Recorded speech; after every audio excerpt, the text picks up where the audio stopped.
Welcome, welcome, welcome. Hello. Hello, Brindy. Yes, Hello. hello. How are you? Happy birthday. Thank you. It's a Thank you so party. much for joining today. You look Awesome. younger than ever. It's Why, amazing thank how you. she does that, isn't it? Why, thank you. Hello. Hello, Ellen. Thank you for joining us. All right. Let's think of a word or a theme that you want to carry into 2026 with you. What is your intention? What is your guiding word? And also, I would love to for you to share in the chat, where are you tuning in from? So you can share those in the chat. Well, thank you so much for joining us. Thank you, Kathy. Yay! You're here. I'm super excited. All Hey, right. Kathy. Maybe we could just go around the room and everybody introduce yourself really quick. I love that there's so many faces here that I've just been wanting to reach out to, so I'm glad we're connecting. Awesome. Brindy, do you want to start? Yes, I'm Bridie Cohn, upstate New York. My word is timeless, and I love Latara, and I'm happy to celebrate her birthday with her. Woohoo! Thank you. Thank you. All right, Ellen. Yeah. I my word is abundance Ooh, good one. and happy birthday. Thank you. All right, Cindy. Oh, you hopped in a little bit late. We're also sharing where we're from and what is your word for 2026? Hi, my name's Cindy. I live in Oregon, and I think my word for 2026, at least for the first part, is surrender. Ooh, interesting word. All right, I like it. Hmm. All right, Kathy. Hi, I'm Kathy from California, and I have a double word, Latara. It's not Okay, one word, okay. and it's because I was diagnosed with rheumatoid arthritis last year, and that kind of changed the whole way that I work. You guys know I used to work like crazy hours and just all this stuff, but now I have to do things differently, right? So my word is intentional hustle. Mm, Everything's done intentionally for yes, me now. yes. So, Intention is a great word. hmm Yeah, I but like that it's an combination. Let's Yeah. but have it's lots of the hustle, shall intentional. we? It's intentional hustle because you can hustle, but it doesn't necessarily have to be intentional. Hmm. So Right. mine is intentional hustle. I even made a logo out of it.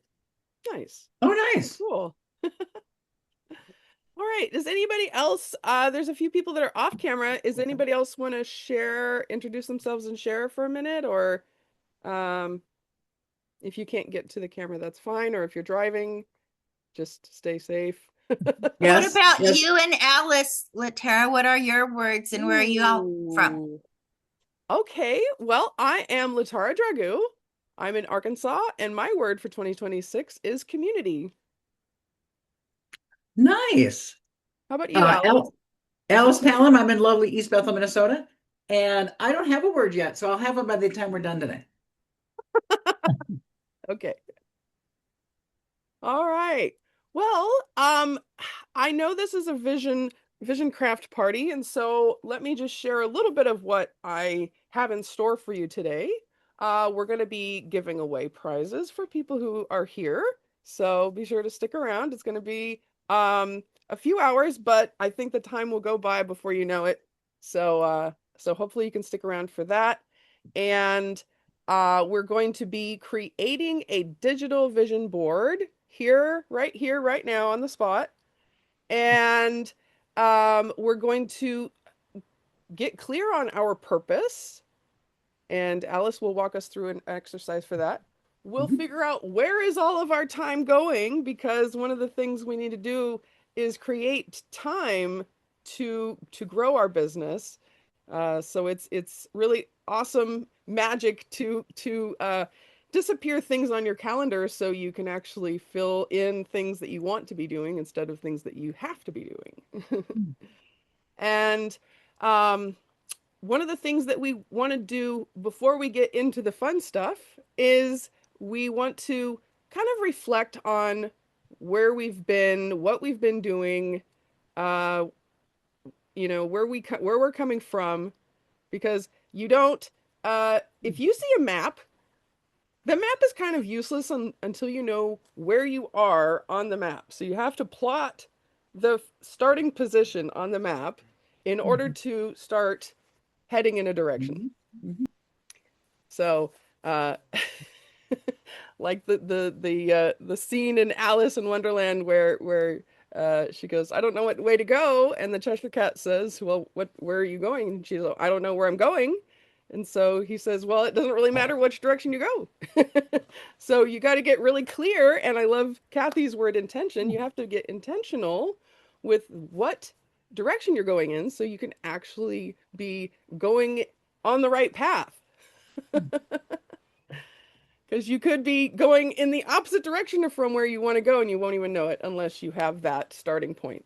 So, as a first exercise, what we're going to be doing is we're going to give you a little bit of time to go over some questions and reflect on 2025. And Alice, as you are the expert at this, I will let you go ahead and what is the importance of this exercise? Well, Latara, you did a great job introducing it, but when you're going to start planning for your next phase of whatever, life, quarter, month, week, uh, business, you need to understand what's been working for you, what has been working for you, what do you enjoy doing. As Latara said, we'll do a little more of an exercise about that in a little bit. But as you do this reflection, think about the past year, about what made you happy, what worked for you, what were you successful at, where are the challenges that you had, um, and how did that affect you? So that's kind of stuff to be thinking about. What are we doing again? I'm sorry, I have a sick child Oh, in okay. in the So I background. just Oh, put a sorry. link into the chat. So if you click on that link, you can download this book and you can write on a separate notebook, or you can print this out and write in the spaces. So however you want to do it, you can just go through it and type it if you want to, or handwrite it. I know there's power in writing things down physically because it's activating a separate part of the brain, but however you want to Yeah. do it is fine. And we will be using some of the stuff that you're writing down right now in a prompt later on. So if you do want to start typing it, um, then that's up to you how you want to do it for now. And go ahead and Alice, and we're going to give you about 5 minutes. Is everybody able to download this workbook? Perfect. Perfect. Awesome. All right. What we're going to do is go around if anybody would like to share their reflections for 2025. Anybody? Any takers? Ooh, Brindy. All right. Oh, oh, you're muted. I can't hear you. Sorry, I don't mind public speaking, so I'm happy to go. Wonderful. This year I did many, many things.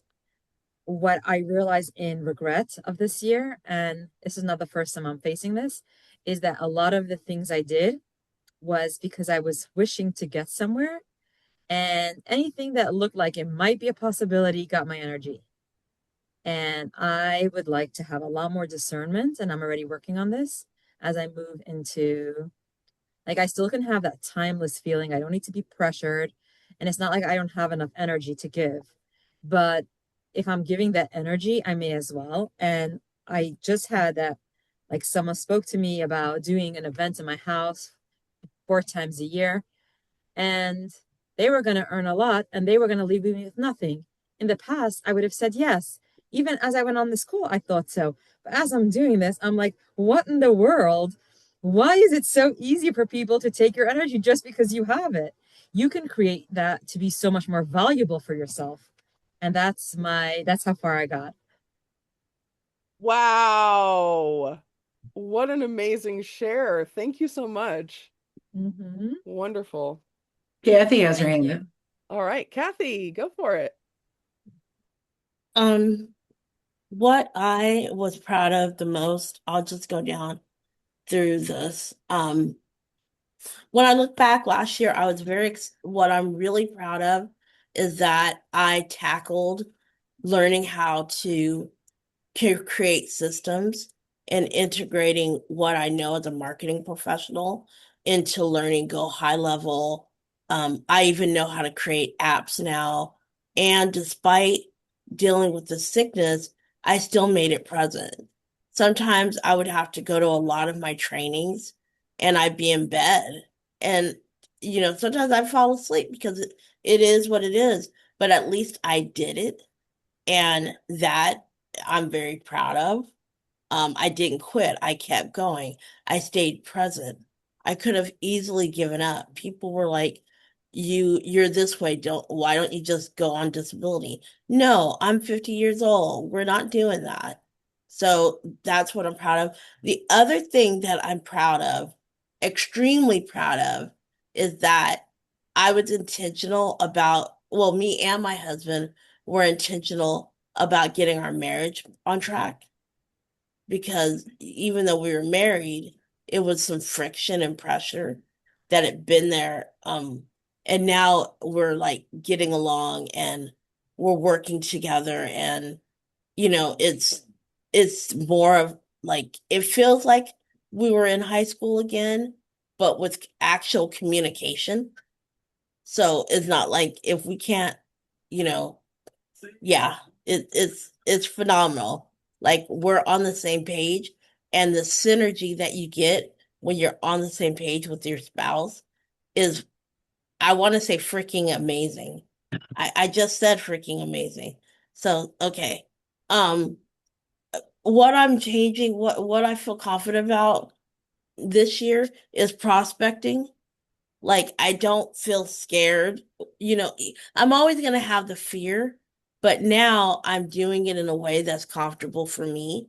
I even dreamed about it. Like incredibly enough, 2 or 3 days ago, I had a dream that my sales coach was coaching me on how to do it because I want to be able to call 100 people a day. That's what I used to do. When I call 100 people a day, I knock it out of the park. And now I get kind of anxiety. But I had this dream where my coach is literally telling me just start with 6 a day and build from there. And it was crazy because I'm dreaming about my coach. And I'm like, why am I having this dream about my coach, which is a man, but at least it was just a dream. And it was a good dream because they were like coaching me during, and I realized that was my subconscious saying, Kathy, it's okay for us to do it. Let's go do it together. I like your subconscious is saying, I accept this, but we're gonna have to do it this way if we're gonna get it done. So that's great that it's making an impact. Yeah. And then where was I? All the work I've done. Oh, what I'm gonna change is last year, um, I had a lot of emotional dumping. Like I had a friend that was emotional dumping on me, and I let other people emotional dump on me, and that took me away from the work I could have been doing because they'd be on the phone with me for hours, and I'm just not doing that anymore. This year, I'm paying attention. I'm intentionally focusing on me and not others. Even when it comes to sales, even when it comes to um people's contracts, when I'm negotiating, if I'm looking at it and it's really gonna cause friction in my life, I'm not going to take it. So, yeah, that's me. I'll shut up now, guys. Excellent. You went through the whole process, which is cool. Yeah. Amazing. Awesome. I'm glad that people here. Is there anybody else who would like to share, by the way? Cindy? Ellen? What are we sharing again, Latera? Just what we wrote for that part 1 piece? Yes, yes, the reflections. I'd be happy to share if Kathy was done. Yeah, I totally said I'm shutting up now, guys, and zip my lip.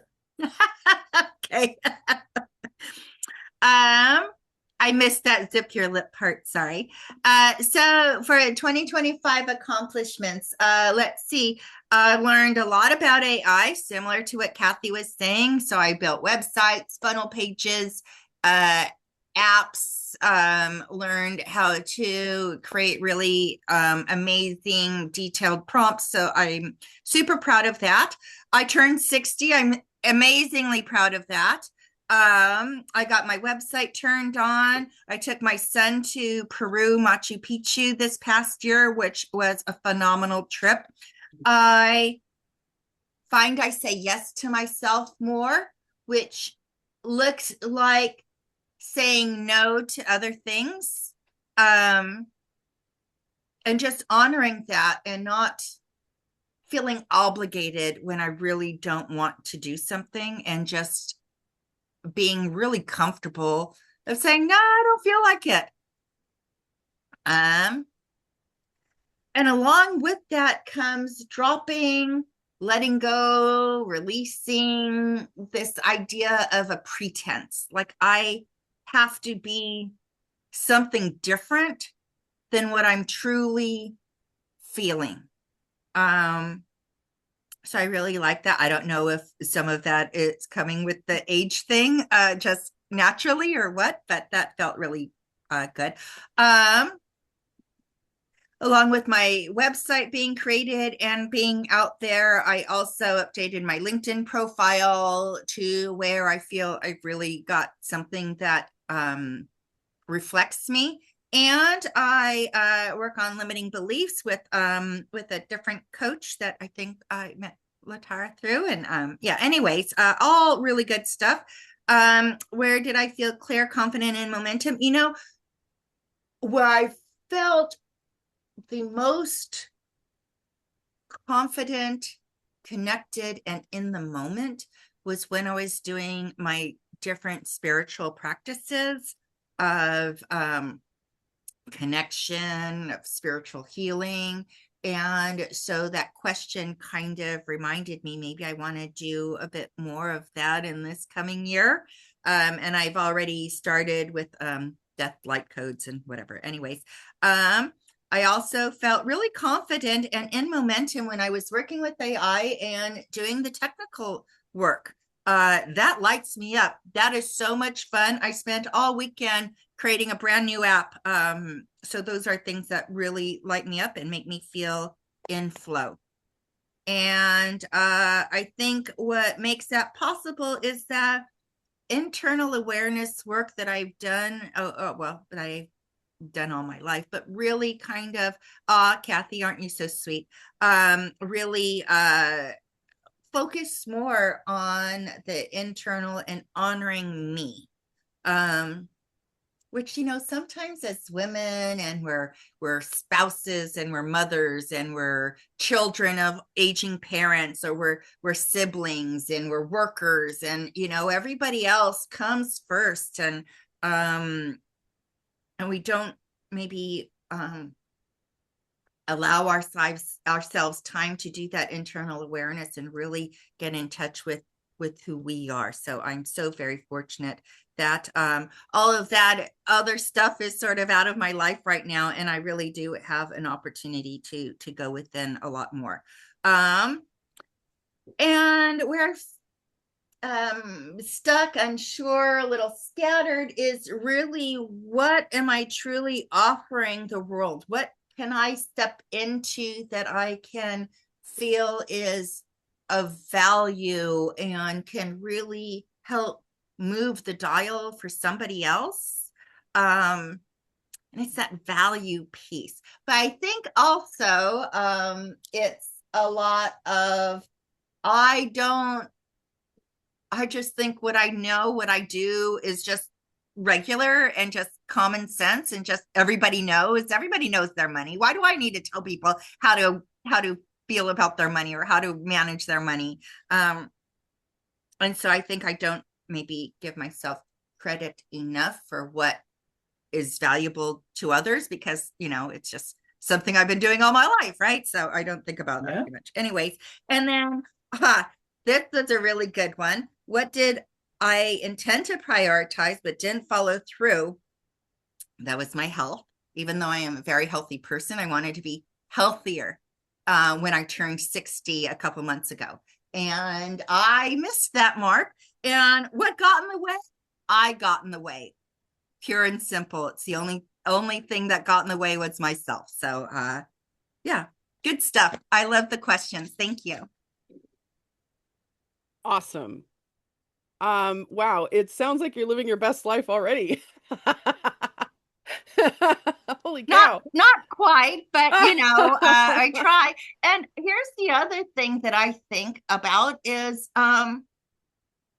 if I can believe I'm living my best life, then I am. And the only thing that can then come to me is more of living my best life, right? But if I sit there and I'm like, oh, but it's not yet because I don't have one, or I don't have two, or I don't have three, right? Or I haven't done A or B yet, and so it'll be my best life. And no, it's like right now, this moment, this is my best life, and I still have goals, and I still have things I want to achieve, and I still have growth and all of that too, right? I love it. I love it. It's fantastic. All right. I also noticed that I missed a couple of things in the chat here. So jackalopes, word for the year is dream. I love it. Mary Ann, can I share what you wrote in the chat, Mary Ann? Is that okay? Or do you want to just go on camera and say it yourself? It's up to you. Maybe she can't. Okay, I'm just gonna read it. All right. So Marianne says, when you look at 2025 as a whole, what are you most proud of accomplishing personally or professionally? She said, I'm able to silently plan and prepare for my moving out last May 24th, 2025, a thing I desired years ago. Where did you feel clear, confident, and in momentum? She said, deciding to move out and made up acceptable reason to make it possible, to able to start again without giving in to others' voices saying about my situation. What conditions made that possible? Listen with my intuition and make decisions for myself. I love it. Thank you so much, everyone, for your sharing. I see we have somebody who just popped in. Hello, hello. Anybody else want to share before we move on to the next exercise? Quick reminder that for those who just joined, they won't be able to see what you've posted in chat previously. Oh, for their thank little you. guide. Good point. I will go ahead and put the document in the chat. So make sure you go and download that document. We've already gone through the questions, but if you want to in your own time, that's perfectly fine. Okay. Oh, Joshua. Yes. You're muted. Water real quick. Okay. I'm trying to copy it and paste it, but for some reason, if I try to copy and paste stuff out of ChatGPT, it doesn't always go into the chat. So, Yeah. we're just reading the first two questions, right? Sure. Right, just the first two? Yes, that's fine. fine. Yeah. Whatever you want to share. Okay. Part one, awareness and truth, looking back. When you look at 2025 as a whole, what are you most proud of accomplishing, personally or professionally, and what conditions made it possible? I'm most proud of not abandoning my truth, even when it Okay, I kind of ran to get water. Hold on. I'm most proud of not abandoning my truth, even when it would have been easier, faster, and more profitable in the short term to dilute it. Professionally, I clarified and embodied my role as the metahuman flow architect instead of fragmenting myself into a dozen identities to fit other people's containers. I stopped outsourcing my authority. I stopped shrinking my vision to make it easier for others to get. I chose coherence over chaos. Personally, I protected my nervous system, my creativity, and my intuition more fiercely than ever before. I learned sometimes the hard way that my body is part of my business intelligence. The conditions that made this possible, creating more space instead of more pressure, letting go of timelines that weren't mine, choosing alignment over validation, trusting my intuition even when logic lagged behind. When did you feel clear, confident, and in momentum this year, even though it was technically last year, because it's 2026 now. But then Right. there's a whole nother thing on what years are anyway. So technically, some Yeah, people believe I that the year apologize. starts I on the wasn't able 21st. to fix those. They should have said last year. Good Yeah, catch, some though. people believe the first day of the year is March 21st. So that's a whole other thing. And then you get the Chinese New Year. So there's like, and there's a whole bunch of different. Okay. Where do you feel clear, confident, and in momentum in 2025? I felt the most clarity and momentum when I was teaching articulating flow states, consciousness, and identity, creating frameworks that integrate health, energy, AI, and business, not separating them, leading from lived experience instead of theory, being in rooms where nuance, depth, and intelligence were valued. Momentum showed up when I wasn't trying to convince, when I was simply transmitting.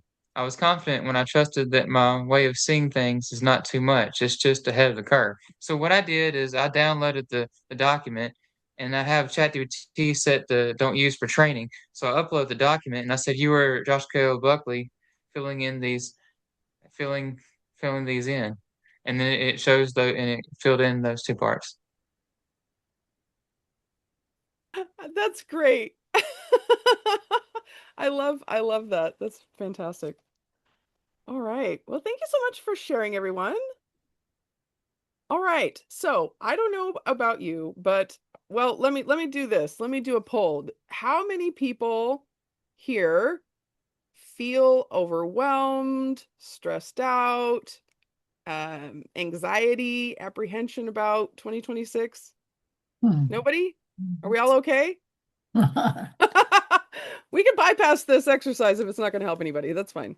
I'm trusting this party to make it right. Oh, okay. Well, so one of the things that seems to help for me when I start feeling overwhelmed is a brain dump.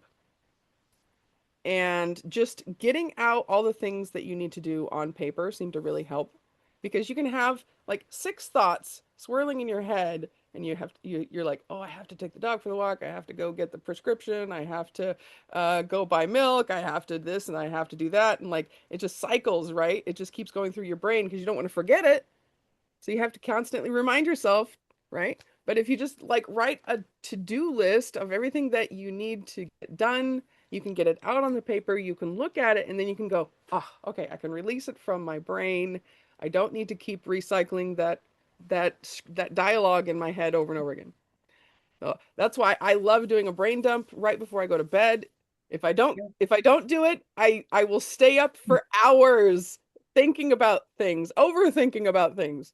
So Alice is going to lead us through an exercise that will help you clear up the mental clutter so we can start with a clean slate. And I feel like that's our best next step right now because before we open ourselves up to opportunities, we can't have our hands full. And, I can, all the things that from our past that we're constantly holding on to are like little objects. So we'll just be like, okay, I'm going to hold on to this and I'm going to grab my glasses and I definitely need my hard drive at all times. So I'm going to hold on to that. And this is my little good luck charm, my little octopus good luck charm, and I need him at all times. And I need tape to tape stuff together constantly, so I'm going to carry that. I always need my phone on me, so I'm going to carry that. And I definitely need to take notes, so here's my notebook, and I want to make sure I grab that. And then you know me, I'm a coffee fiend, so I'm always going to be carrying my coffee around with me wherever I go. Now, if somebody hands me $10,000, I'm going to say, "Oh, I can't take that. I have my hands full." So, how do you accept new things into your life? You have to let go of all of the crap first. Excuse my French. But once you set everything down, then you have open arms to receive. So that's my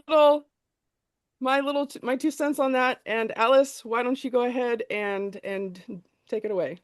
That was said so well. So exactly as who has a piece of paper on in their space? All right. So let's start by doing exactly what Latara was just talking about. Make the list of all the things that are just top of mind for you. The stuff you're trying to remember to do, that you need to do, that you're feeling to do. Brenda, your hands up. That was a mistake. Every time I raise my hand, the Zoom puts up my hand. Oh, No So I'm just worries. It explaining does that for me too. yeah, no worries. Go ahead. So we'll give you a minute or so and I love the word Latara chose, which is brain dump, really, which is just write down all the stuff that's bogging down your brain right now. How Then we're many going through. minutes do you think we need for that, Alice? I'm gonna say 2. 2 minutes? You guys think you can do it in 2 minutes? Well, that's what came to my mind. It's like, wow, that's such a Okay. oh, Are we whatever. ready Okay. for the Yes. magic? Are we ready for the magic?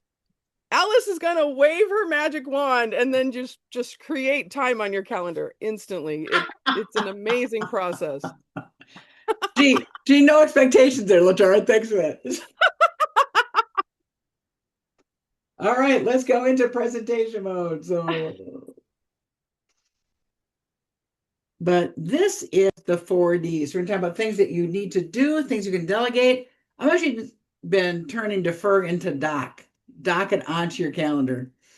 And the things you just don't need to do at all anymore. Just get rid of it. Dump it. Serves you no purpose. So the first thing, of course, is busy is not the same as being effective, right? We can be busy, and still not get anything done. But you feel kind of like you're being productive because you're busy all the time, right?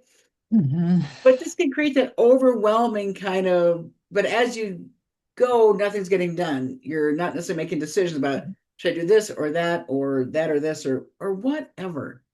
So you've already done this part of the task, which is to make the list. That's everything that is on your mind right now. And now we're going to start going through the process, right? So the first thing, as you look at your list, think about the things that can only be done by you. That needs your expertise, your authority. There is nobody else on the planet that knows what you know, has that expertise, has that authority to make a decision.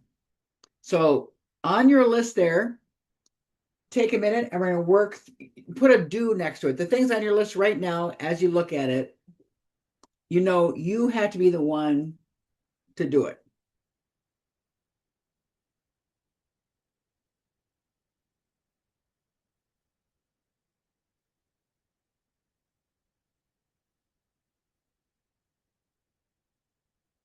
Now, let's look at the concept of delegation. Always tricky sometimes. I'll tell you my 17 years in corporate America, the one consistent thing on my review every year was Alice could learn to delegate more. So I can relate to the whole. Sometimes it's hard to let go, let somebody else do it. Are they going to do it as good as you would do it? Will they make the right decision? But there is power, and I can say I'm much better at it today. There is power in learning to delegate and let go of some things that someone else can do. And sometimes they actually do it better than you do. So looking at delegating, and yes, I see the typo, someone or a service instead of for a service, which is where I should have delegated proofreading. But look at the things that you could do, because we don't all have a staff necessarily, right? But are there things that a service could do for you? And the easiest example always to this day still is bookkeeping. We all have to keep some set of books for our business and taxes, etc. But believe it or not, people that are actually trained at that skill can often do it better, faster than we can. So as you move into your business where you can start spending some money on things, depending on where you are, this is one of the great things to do is to delegate things that you don't need to be the one to do to a service or a person. So as you look at your list again, think about those things you could potentially delegate. You might not have the person right now or the resources right now, but are there things that don't need your authority or expertise, that don't need to be done by you, but still need to be done for your business? So they can't run down to the dump it section, the delete section, but what are the things that need to still be done, but you don't have to be the one to do them? So put a delegate next to that on your list.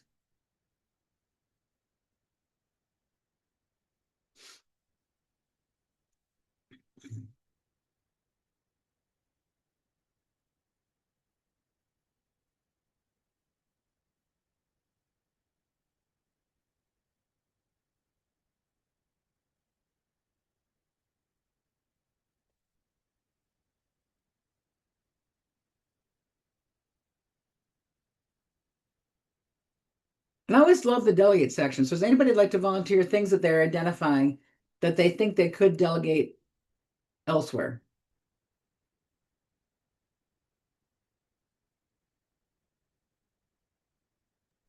I have a relationship that it has taken a lot of the last 2-3 years of my mind as I went through social work school, because I met the person beforehand thinking about what would I do if I knew better? What would be a good way to help this person? I can let the other scientists be busy with that. I can let other associations do that. I don't have to find the solution for this particular person because it takes a lot of my, like the way Latara was holding all these things, it's something that I'm holding. So that was one delegation. And then also there's a message that I want to write, and maybe I can give that to someone who is currently doing a podcast and let her take my message and let her use it. It doesn't have to be me spreading the message. It could be spreading my message through someone else who anyways is looking for content. Excellent. Mm-hmm. So, some of the things on my list, like revamping my website or yard maintenance or cleaning my house. I could delegate those, like, definitely cleaning the house but like the website revamping, yes, I know I could delegate. And yeah, those are things that I kind of like to do. So, and with a business that's not making any money, it's kind of hard to then hire people to do certain things for your business, right? So any suggestions from either of you on those kind of things? And so here's another thing that's on my list: chimney repair. So I know that I'm not going to actually go up there and repair my chimney. I am delegating that out, of course, but it's still in my mind, right? It's still occupying space up there because it's not done yet, etc. So yeah, just some thoughts on that. Well, then I love, because that kind of takes me over to the docket as well. So if there's something you need to get done, but so do you have an urgency? Is there like a safety issue, or is it just it needs to be done at some point? It just needs to be done. There's a little bit of leakage with the chimney, so it needs to be done. But then again, it can't be done because I got to do like cementy sort of stuff up there. I don't know, anyways. And so later when it's not quite so cold, freezing temperatures and those sorts of things. So docket. I guess I jumped ahead. So those would be docket things. Got it. That's fantastic, because I would say maybe on like March 1st, put on your calendar, need to start planning for the chimney repair. And then hopefully it gets off your mind because you know you have it someplace where you're not going to forget about it. I like that. I like that. You dock it so that it's still, it's something that needs to be addressed, not today. Set it aside and we can deal with that another time. Oh, I Yes. like that idea. Thank you. It's one of my favorites. Wonderful.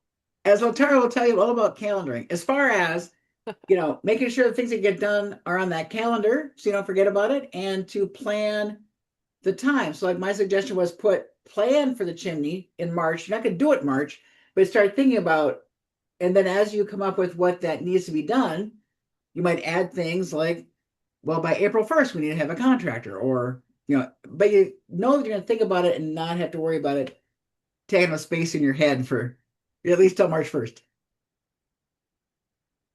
Thank you. That's a great example. Thank you. Great. You are very welcome. And I'd love to add my input on this because I'm first of all, I'm glad that you're not climbing up on your roof in the middle of winter and fixing your chimney. That makes me happy, Cindy. And I would also like to say that if you do something that brings you joy, you don't have to delegate it.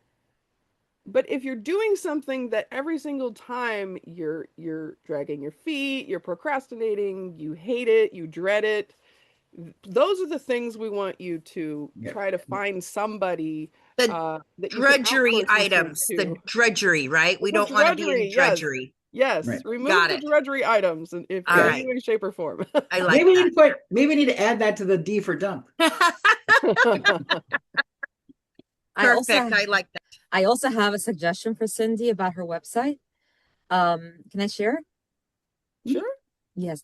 Like I would say is that you mentioned that you want your business to make more money. So delegating it to someone who can help you, that has track record of bringing you the customers you need, is a good investment.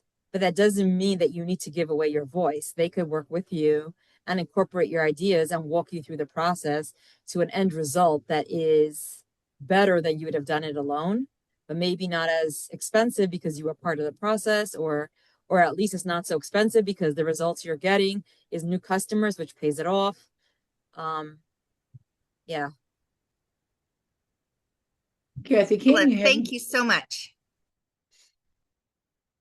Okay, so this is the phrase I love on the slide, which if it's not in your calendar, it's just a wish, right? If it's just in your head, it's not down someplace, preferably with a time and date, but at least one thing I just love to do when I share about calendaring is just have the idea on your calendar. It doesn't be all planned out, but just kind of like we talked about, it reminds you to think about it. That you need to put some thought into it and then do something else next. So I really like the docking work time. In fact, work time, not that we're doing time navigation today, but one of the things I always like to make sure people are talking about on their calendar is time to work and think.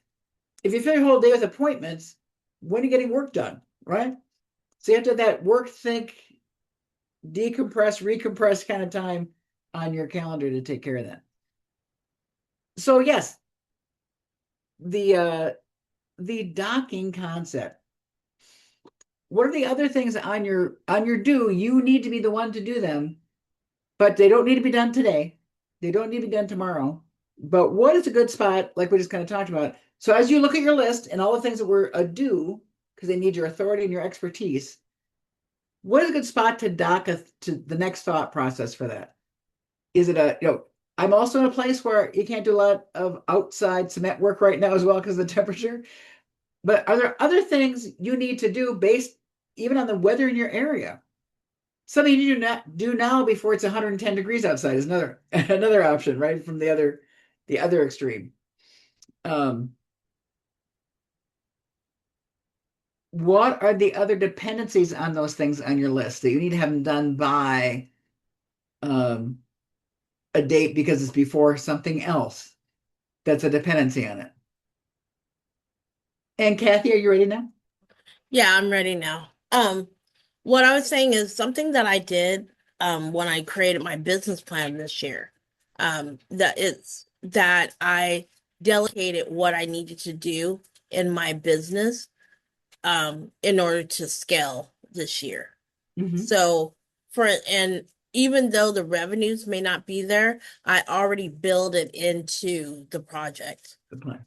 You see what I mean? Instead of waiting. So for instance, I know how to build a whole automation system, right? But if I'm building the whole automation system, I can't take on new clients. So I already found my development team that will develop things when I bring on a project. That also forces me not to take on certain projects because it's just not going to be within the scope of their budget for me to do. So that was something huge for me. Alice actually taught me this years ago, how to parking lot. And then it's another thing that I do for you guys is I have a bad habit of, I think I have ADHD. Alice and Latara already said I did, but I plead the fifth. But anyway, in my calendar, I'm now actually, it's funny, my best friend bought me a calendar for people with ADHD. Everyone wants to say I have ADHD, but I still plead the fifth. But like when I parking lot things, I parking lot it on my calendar. So if an ideal comes in, instead of jumping to it, saying, "Oh, I'm working on this, but I had this ideal. I'm going to go run over here and do that." I now put it on my tabs so that I know that I can come back to it when my calendar is clear. And I intentionally am paying attention to doing things that I enjoy and delegating what I don't enjoy. I've also, from a business perspective, I've done a range of when we hit so much revenue, we're going to actually get a project manager. So I have that in my business plan, what we're going to do when we'll get an actual project manager in. So Thank you for sharing, Kathy, and thank you for the shout out about our past work doing some of this same kind of stuff. I'm so glad it stuck. No, you're an excellent coach. I love you. I think I'm gonna start recommending now that I'm back in the game. You're one of my top recommendations. Well, So thank you. Thank you. Bravo. I appreciate that. Thank you very much. Love that. And thank you so much, Kathy, for bringing that to the front, because I feel like that is one of the things that we try to do all the things, we try to wear all of the hats, and at a certain point you just start reaching burnout because you have to focus on income producing activities to bring in the clients. You have to focus on the client fulfillment aspect of it. If you're just got your nose to the grinder 24/7, then you're not going to be able to step back and be the overseer of your business instead of being one of your employees. it's Right. you have to be intentional. And I don't know if it's a woman thing, but sometimes I'm literally dealing with this right now to where you know your worth. You don't always know your worth, but if you don't know your worth, start understanding your time and how valuable it is, because I'm in a situation right now where there's a project where I did the project creep. I specifically put scope creep on my thing because I knew it was going to scope creep. I took a project for way less than what I should have. And I even put scope creep because I started to feel, and your body's going to tell you when it says no, when your insides are saying no on a project, that money is not good money, and sometimes us as women, we want to help people and we feel obligated to help, and that doesn't help you internally. So I took a project where I knew I knew it was going to be an issue. And I even stressed the scope creep. And the next day after I sent the first drafts, I got a big scope creep. And when I said that's not in my contract, they were like, well, so then I'm literally, while we're doing this, I'm trying to get to Stripe to refund them because they're like throwing the hammer at me. And the old Kathy would have been like, yes, okay, yes, and just been like angry as hell while I'm putting together the project and stuff. Mhm. In 2026, I'm like, you know what? I tried to get out of this project. I tried to decline, and they kept on saying we really want to work together. Now I'm in the project, and they're scope creeping on me, and it's Mhm. already so the new Kathy's like, okay, you want to be that way? I'm refunding you. But Mhm. old Kathy would have been like, I need to make you happy. You know, Mhm. I don't need your business. Think of it as your child. As the mothers in here, if that was your child and you knew it would hurt your child, would you do it? And I don't think we always look at it that prudent, you But know. you brought up a couple. One, congratulations on that growth because that is fantastic, fantastic. And you brought up a couple cool different topics, right? Which is uh, knowing the worth of the work you're doing. And one thing about that, in fact, I actually made a presentation at a women's networking group last month on this topic about having the hard conversations about pricing, worth, what are you doing? And another thing came up a little bit ago in our conversations here as well is that idea that we don't always think some of what we know is worth a lot because we've known it forever. It's like second nature. It's like, well, obviously everybody knows this. And it's great to take a step back and go, you know what? Not everybody knows this. This is actually valuable information, insight, experience to share with other people. And there's value in that, and there's opportunity in that. I don't So, mean to take the floor. It's something prudent I want to share. It's a project that one of my coaches do. I think you might have done it too, where you write out your resume, you list everything that you've done, because sometimes we forget what we did. And you mhm. list out everything that you've done. And for me, okay, I'm gonna brag. For me, one of my biggest projects was we did a project for an Oscar nominated film, and it was a graphics project. And at that point, I'm like, my graphics department, no, I'm not giving you spec on $100 project. I just finished an Oscar. I just finished working for an Oscar film. I don't even have to take projects I don't want anymore if I don't want to. You know what I mean? Not in the graphics department. So, but you know what? I wouldn't have came to that reality without doing my resume, just writing down different things that I've done to remind me every time this is my worth compared to this client's project. Does that make okay? I'll shut up now. You know how I get to talking, Alice. I'm sorry.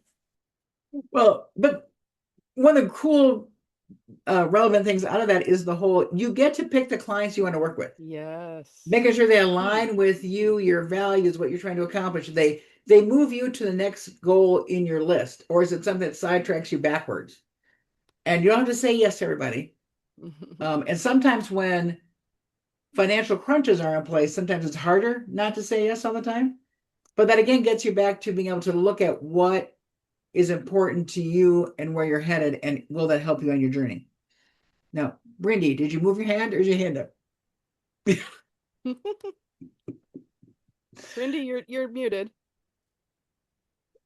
I cannot believe that. Okay, sorry.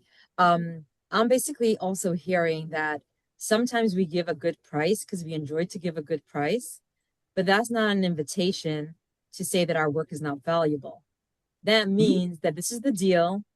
Come and take it, say thank you, and go your merry way. That's what we mean to give. We don't mean to say that I am the freebie who you can just get away Right. with things. Mm-hmm. Exactly.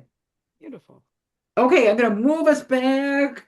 I mean, this is a fantastic conversation, but I'm just going to get a little bit back to our D's. So we kind of finished docking, right?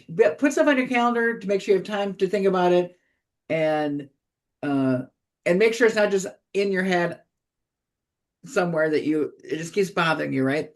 Now the last D is delete, dump, get rid of. So on your list that we started this with, the things that don't have a do or a delegate or a doc, take a look at those and say, are these things that no longer serve my purpose? They no longer serve what I'm trying to accomplish. when I work with clients, often we run across things that are like, it's a habit. You just always do this, but is it worth the time you're devoting to it right now based on where you're trying to go? And often the answer tends to be no, or reduce it. Don't spend as much time on it. But I still want to have my hand in because I like what it's about, but I don't need to spend 5 hours a week on it or 10 hours a week on it. So run down your list right now and go through that whole, anything that did not have a designation next to it. Can this be dumped?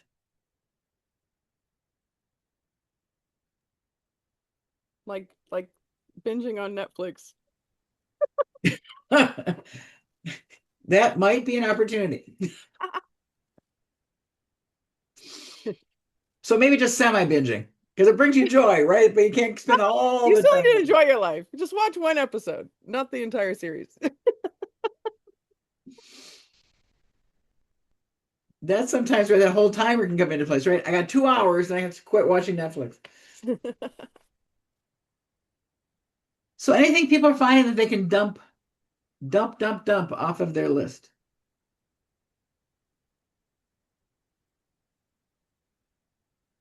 Even things like going to the grocery store, you could place an order online and have them deliver it.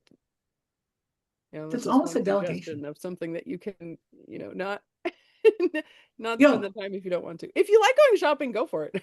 Well, see, so I who don't like shopping, and I kind of did the little mini analysis. I live far enough out that if I go to the store, the time, the energy, it's worth the tip and delivery fee to have somebody else bring it here. Because again, it's a better use of my time, which kind of gets us back to the whole worth thing as well. As you look at all these things on your list, are you the resource that should do it based on what your hourly rate is, if you figure it out, versus somebody else who might have a lower hourly rate for that task? And what is your loss of opportunity? Because you spent, for me, if I went to the closest grocery store, spent an hour there, I'd be gone 3 or 4 hours because it's about an hour away. So what's the lost opportunity of me spending 4 hours doing that versus calling people, prospecting, following up, delivering things, right? So it's sometimes a different way of thinking about what is your time worth. Because sometimes I think people default to, well, my time is worth nothing, so it didn't cost me money out of my pocket per se. Until you think about it. Is it really not costing you money out of your pocket by taking 4 hours to go grocery shopping? Again, I don't like grocery shopping, so that's why it's on the list. And so that's another kind of angle to look at that through. So any other dumping things that have come across? Well, based on what you're saying, I'm thinking to say that there are some things that I cannot do until I earn money. Yeah. So That is let's absolutely say true. if there are certain projects that I want to do, okay, can I decide not to go forward until I earn this X amount? Mm-hmm. So now it's not off my list, but it's kind of in a way docked and in a way Sure. delegated and in a way so that I can focus on generating the funds before I focus on what I need to do with it. Yeah, that is great, and that is a perfect example. Because we don't also all have the bank account to look at every single thing we want to, but what's the priority in that? What is the amount I need in the bank to start delegating that, and then have the plan for that? Perfect. Okay. Well, that really concludes the 4D section today. I hope you found I hope you found value in it. Sounds like you did. And again, Kathy, thank you for demonstrating that you did find value in it and that you've hung on to it. I like that. I appreciate it. Okay, Yay! I love it. Okay. Is everybody ready to win a prize? Let's shake it up a little bit. I'm gonna go here and share my Look at that. The birthday screen. girl's giving stuff away. I gotta live up to my promise. I said I was gonna be handing out prizes like Halloween candy, so I need to. Okay, so the first prize, and this is just everybody in the room right now. All right. I'm going to send you a signed copy of Never Give Up. This is a collaboration book where I was one of the contributing authors. And it's a #1 bestseller, I believe. yeah. Wait, say again. Inspirational stories. I do the same thing. I don't admit that I'm a best-selling author along with you. So don't forget to mention it. Bonita! Yay! You can direct message me in the chat. You can click on me, Bonita, and you can give me your mailing address, or you can just email me because you have my email address too. So Great. Thank you. Yay! I'm up to Congratulations. this point, so I have been in incognito, but just got in the door. So thank you. I love Perfect your hair. timing. You just did it, huh? Perfect timing. Beautiful. It worked out great. Right. Yay. Thank you. Glad you showed up now, huh? Yeah, like I said, I've been lurking for the last little while, but because I was driving, I couldn't interact. So Oh, okay. Well, Okay. we're a fan of safety. We're a fan of Yes. safety. Big fan of safety. you. All right. Okay. And now on to our next big thing. I don't know how many people here believe in the power of manifestation. Science is revealing more and more that these things actually do happen. A lot of the stuff that we've heard about in things like The Secret and things like that. There's actually groundbreaking science coming out about it right now, about energetic fields and the things that you're attracting to you energetically and all that. So the way I see it, even if it's all a bunch of hogwash, the act of being positive is going to give you health benefits. It's going to reduce your stress. So why not embrace it? Why not? So let me just try to move us out of the way here. There we go. Okay. So manifestation is the process of turning thoughts or desires into tangible reality through aligned beliefs, thoughts, and actions. So you have the power of the universe at your disposal. Oopsie. Let's go back. All right. So one of the first things about this is incantation. So what are the phrases that you're saying on a regular basis? Are you always saying, I'm tired, I'm stressed out, oh my gosh, I can't believe this, this is too much, I can't take this? If you're saying things like that, you're giving those words power over you. Yeah. So this is one of those things where things that you say on a regular basis could negatively affect you or positively affect you. So that's why you need to be cognizant of what you're doing.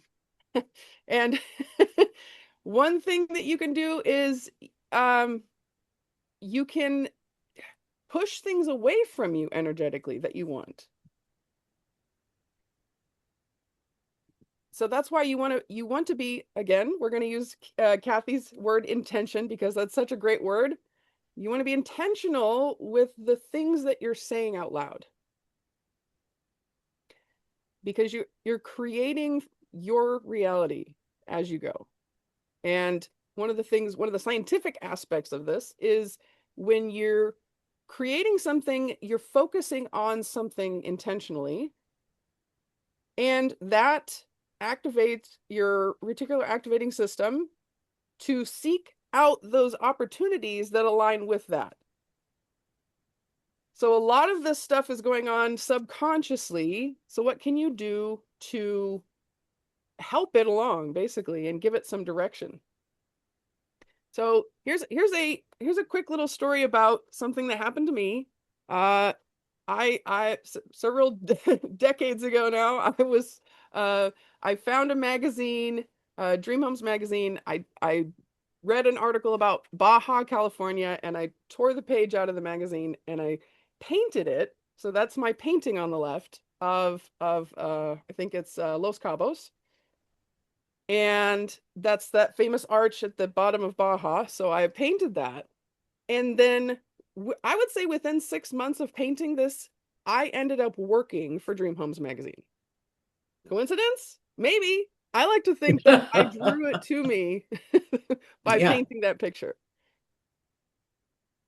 And here's another instance. I was having problems conceiving, and I painted the Annunciation, this famous painting. And I'm sorry, I forgot the original artist, but this was just I was just copying that painting.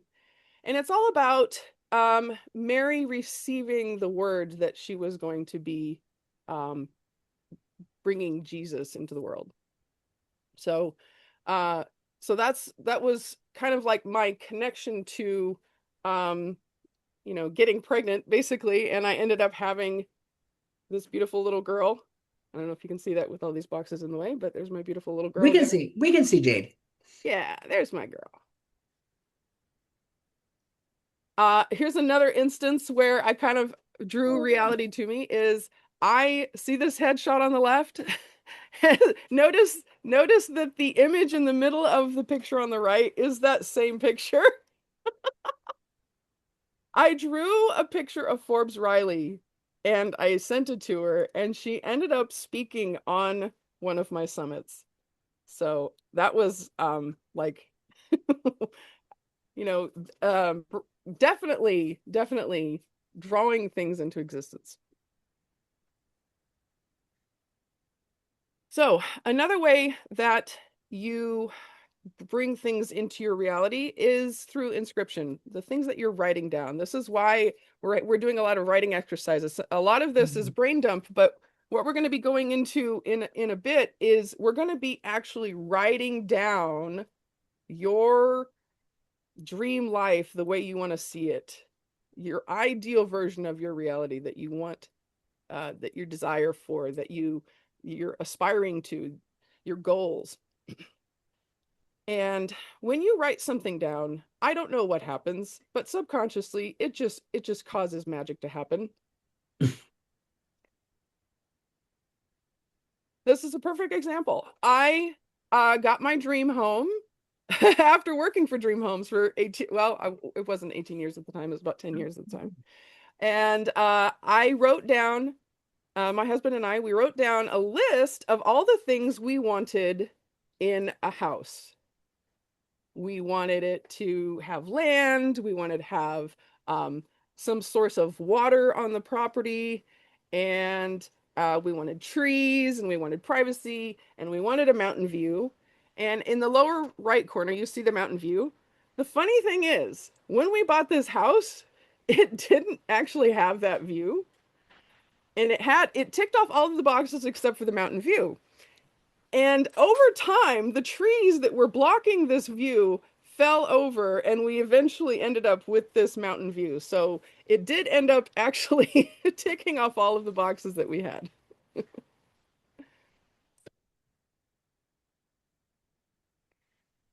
So the law of vibrational energy states that everything in the universe, including thoughts, feelings, and physical objects, are in a constant state of vibration, and these vibrations influence the energetic frequency of one's experiences and surroundings.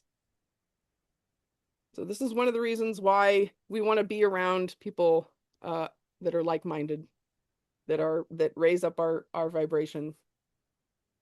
Dr. Emoto did a water experiment where he put words on the outside of several containers of water and then froze it and then looked at it under a microscope.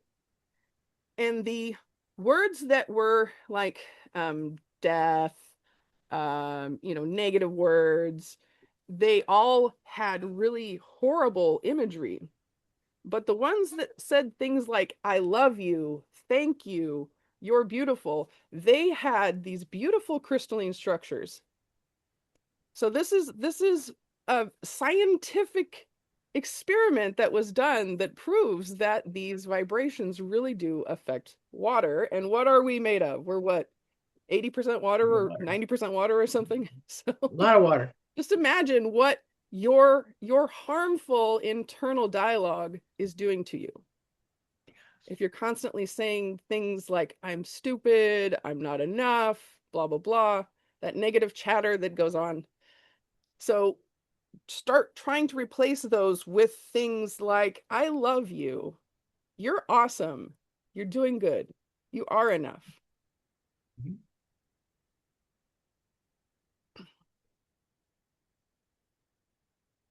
So this is the kind of like a gradient of all of the different levels of vibration. At the highest, we have things like enlightenment, joy, love, gratitude. Gratitude is a great one to practice on a daily basis. Abundance, trust, optimism, willingness, motivation. And then as we start going down, kind of more neutral is hope, neutrality, relief, content. And then it starts going down into the negative vibrations like apathy, impatience, pessimism, frustration, anger, fear, grief, guilt, worthlessness, shame, rage, and depression.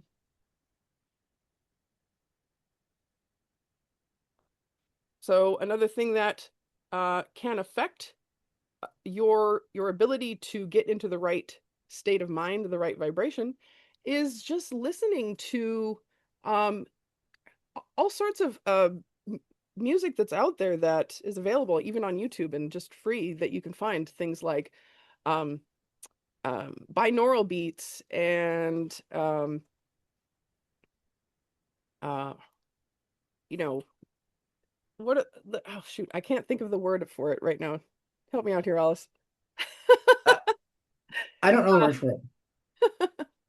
But if you could do a search on YouTube for music that raises your vibration, it'll actually change your brain waves as you're listening to it. Solfeggios? That's not what you're talking. Yes, yes, thank you. I can't believe somebody actually knew what word I was talking about. Thank you. So yes, so this is why right now with the technology that we have something that we have an ability that was only allocated to the monks that lived by themselves for all their life, dedicating their life to mastering controlling their brain waves, basically. So now we can just do that in a few minutes. How cool is that? That we have the technology to bypass decades of training and just complete and utter focus and just cut right to that specific brainwave that we want.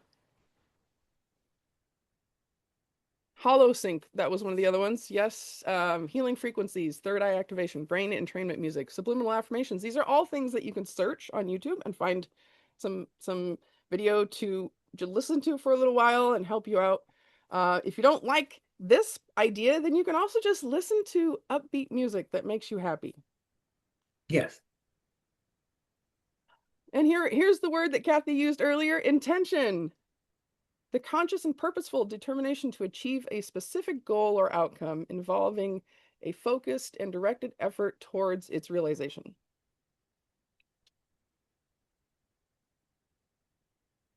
And vision. Vision is the ability to imagine, plan, or anticipate future events or possibilities, often represented by clear and inspiring mental image guiding one's actions towards your goal. So I'm going to pause here for a minute. Let's see if I can exit out of this. There we go. Oh, so here we go.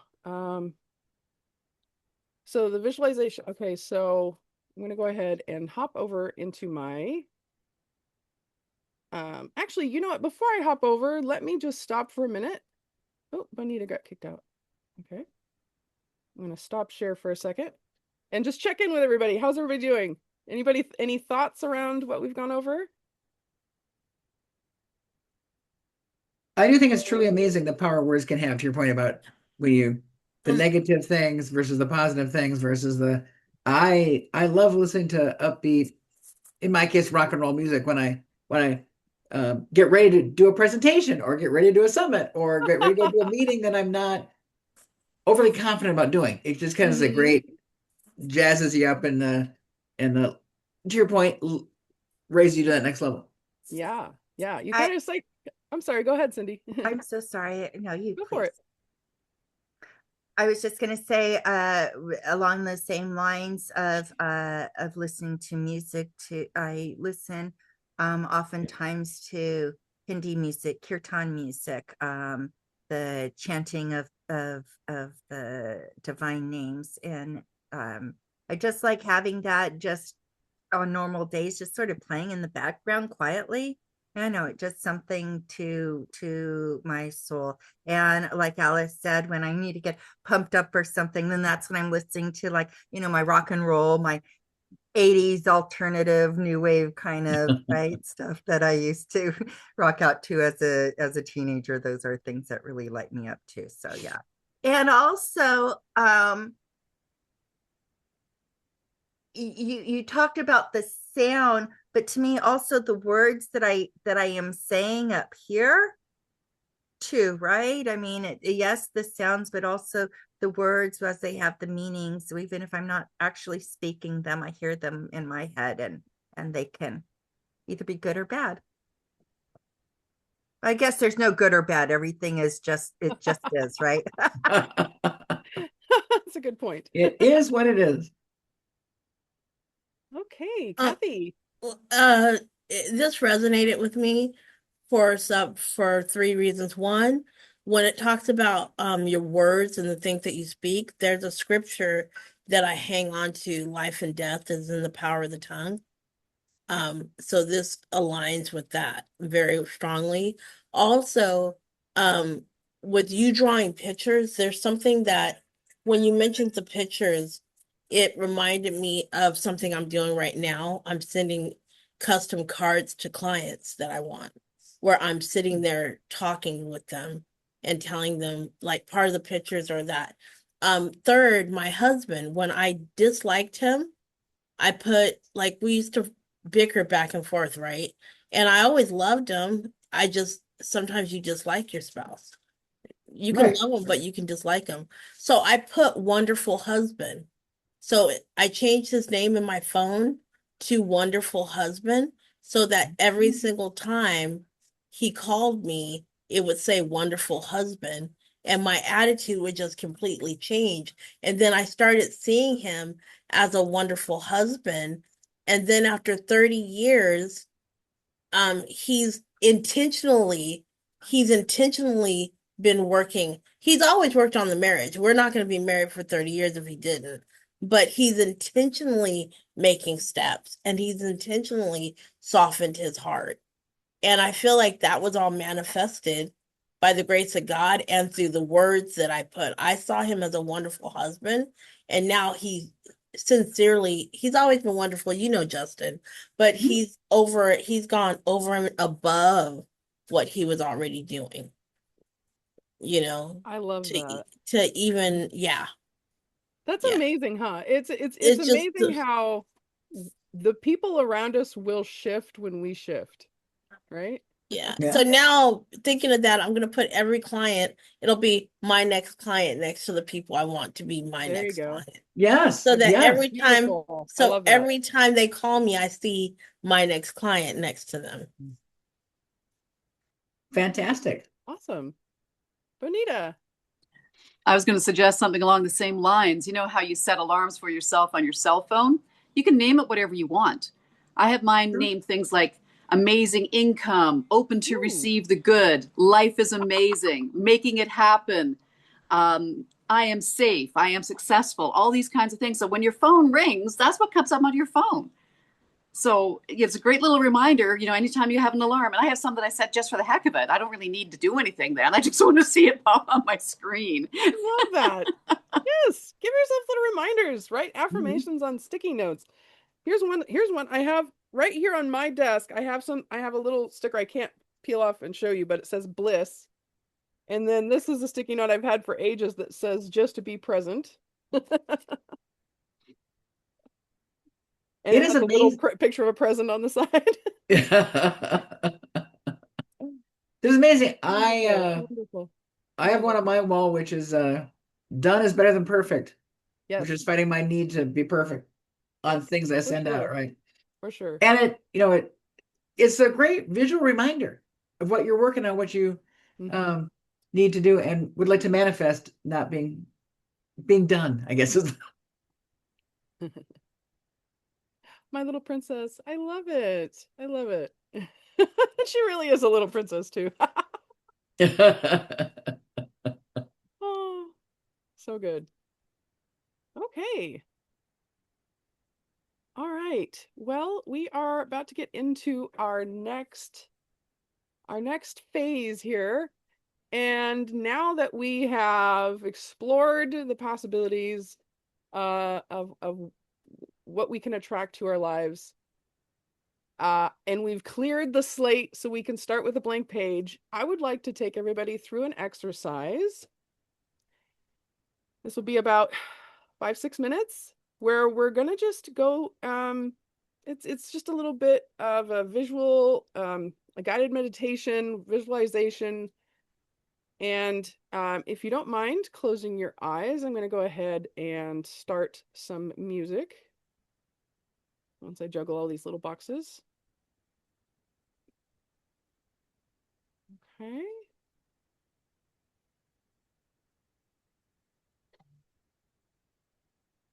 Can people hear that? No. Okay, let's do this. I'm going to go share sound. There we go. There we go. Now Yes. Yes. Okay, perfect. Hey. All right, everybody just close your eyes and take several deep breaths.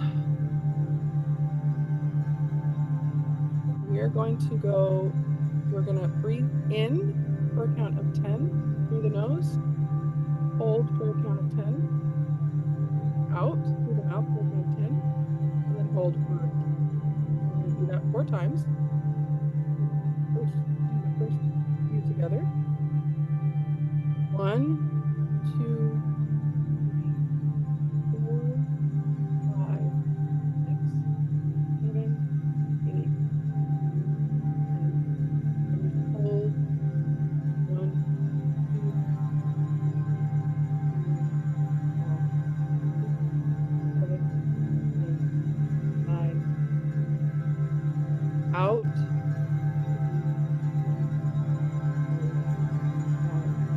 3, 4, 5, 6, 7, 8, 9, 10, and hold 1, 2, 3, 4, 5, 6, 7, 8, 9. And in. Try to do this several times by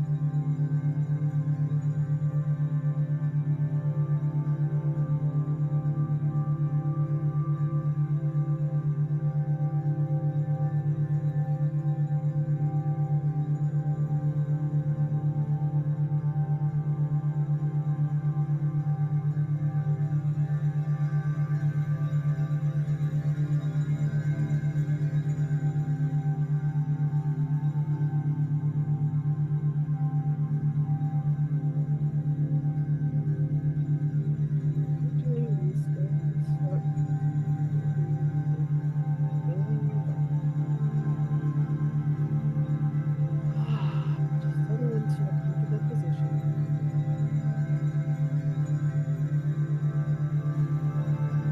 Now, imagine yourself exactly 5 years from today.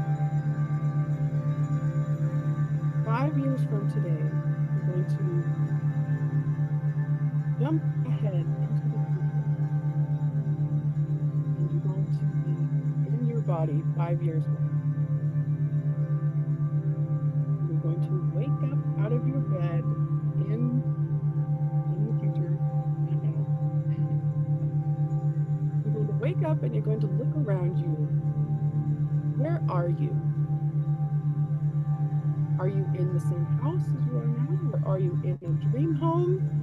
Or are you in an exotic destination? Where are you? What do your surroundings look like? Are you traveling? Are you with loved ones? Are you with a significant other? Maybe somebody who is not in your life yet?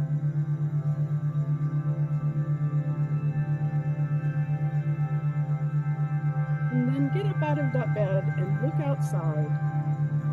Look out the window. What does it look like outside? Where are you?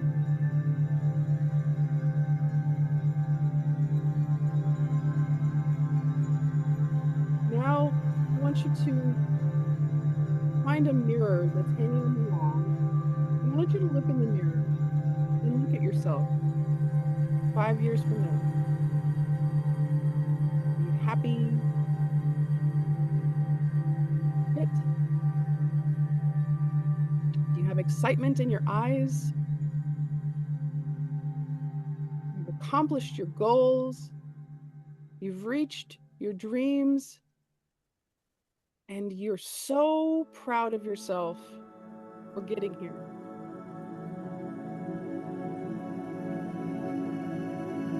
Now we're going to go, what's your morning routine? What are you doing? Get a cup of coffee, jump in an ice bath, go and sit out on the porch and just relax for a little while. What are you doing in your morning routine? Let me just fast forward through that. Now you're going to fast forward to later today. Who are you helping? Who are you interacting with? Are you holding a retreat? Are you on calls? Do you have your ideal clients with you in person?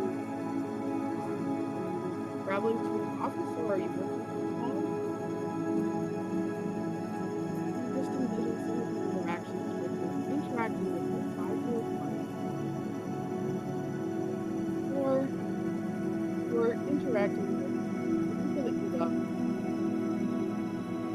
You're just doing the things that you really love. Everything in your day, something that lights you up. You just feel so grateful. You're filled with gratitude because your days are so fulfilling.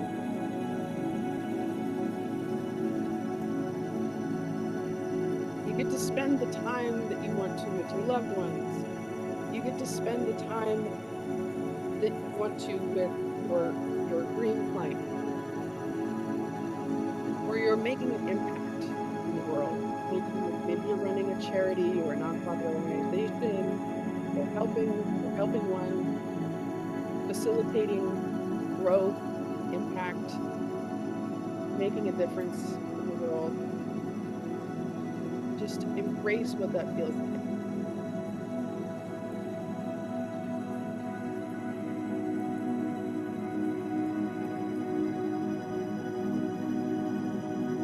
Just sit with that beautiful feeling of gratitude and fulfillment.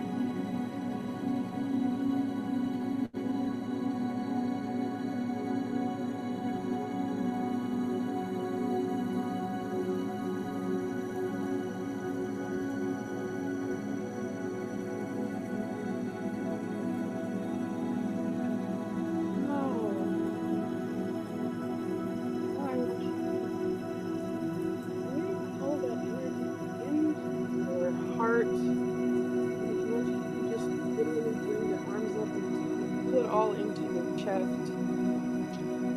A couple more deep breaths. Just really feel it settle into your body.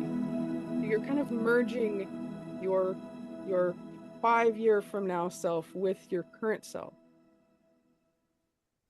You might even give yourself a hug.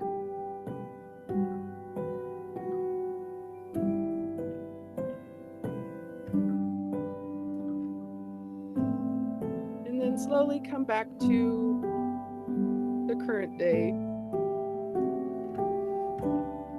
Back to where we are right now.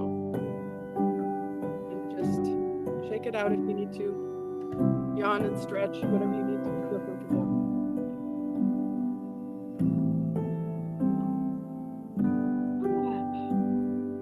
And then open your eyes.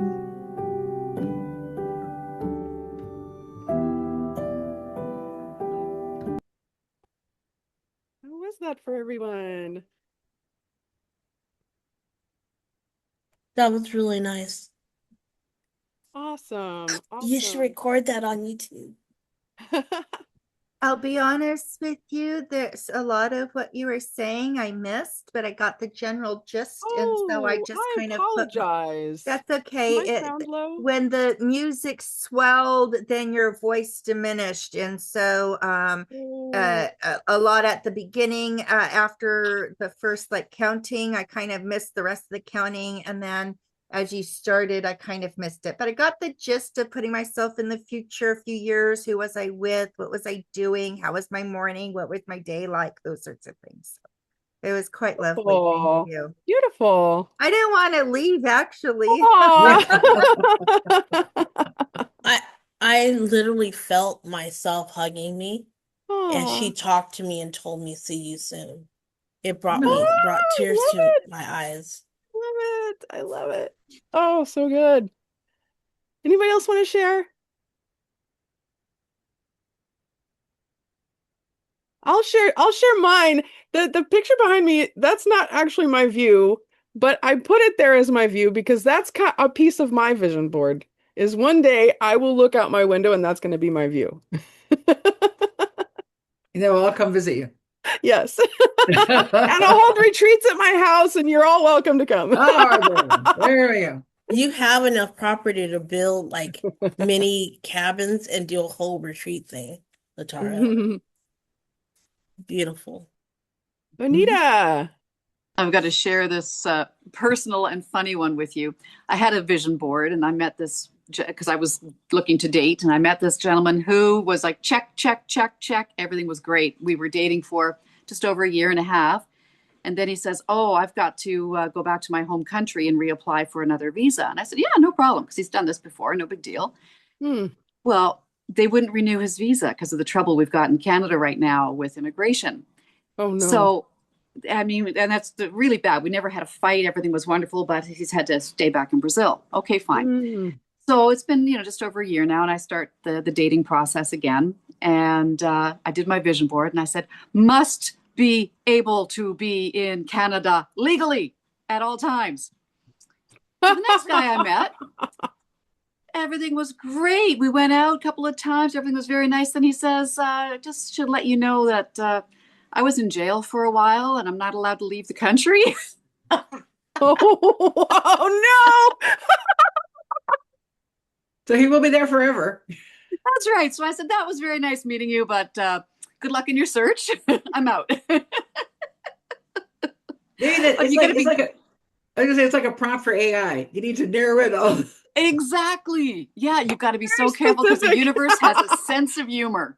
So I got exactly what I asked for, though. Yeah, I mean, they would, check all the boxes. Oh, sorry, didn't realize my camera was off.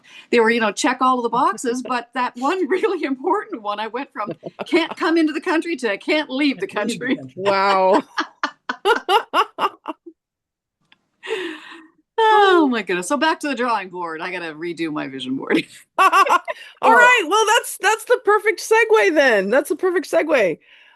So if everybody has a notebook or a piece of paper they can write on, or they can type into a Word document on their computer, it's up to you. Alice, why don't you go ahead and pull up that YouTube video again, and we're gonna take about 5 minutes to write down what you saw in your 5-year vision of yourself, and anything else you want to put down as far as what are you trying to achieve, what are your goals.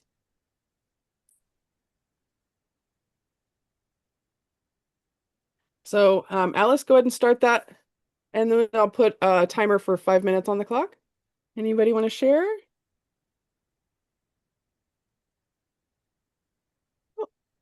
Share. Wonderful. So I have 2 adult children that my son moved in the middle of 2020, and my to another state on a 7-hour drive from me, and my daughter moved in 2020 the very beginning of 2023, to another state that I cannot drive. Well, I could drive to, but Oregon to Colorado is a little far. So my 5-year vision. My kids and I live within an hour's drive at most from each other. Little children are part of my immediate family. I'll make a note. My daughter just started dating another woman for the first time. She's 29, my daughter. My son, he got married, but they're actually getting they're actually getting married at the end of March, even though they've been married for a while. And she doesn't want children at all. So little children I want very much. So little children are part of my immediate family, taking Benita's advice of being, super specific. I just don't want them around me, because that means I moved into like an elementary, you're next door to an elementary school or city park, right? So no, they're part of my immediate family. I have a human best friend. I feel I need to be specific, and I want to be in relationship, and I find it doesn't necessarily need to be with a man, like an intimate relationship at this stage in my life.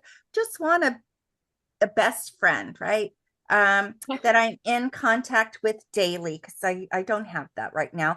And I do have 4-legged best friends that I'm in contact with daily. It's one of those, I forgot to be specific when I was asking for this. And so I'm surrounded by loving animals. I grow much of my own food year round in Oregon. That might be a little bit of a problem, but I'm working on that. My connection to God is stronger and deeper than ever. Angels and guides make themselves known to me and are in constant contact. All of my animals are healthy and happy and love living with me and each other. I live in a place of calm, beauty, safety, intelligence, kindness, compassion, and love. I feel that's internal and external. My contribution to this world and this life is valuable and valued. I have money, freedom to have the things I want, help those I want to help, experience what I want to experience, and go where I want to go. I have vibrant, energizing health, and I feel 30 years younger than my age. And then I kind of ran out of ideas. I think there's that more was to a add. lot. That was a lot. I love that. So good. Does anybody else want to share?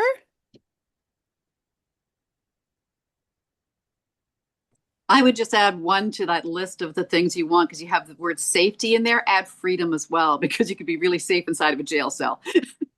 Oh.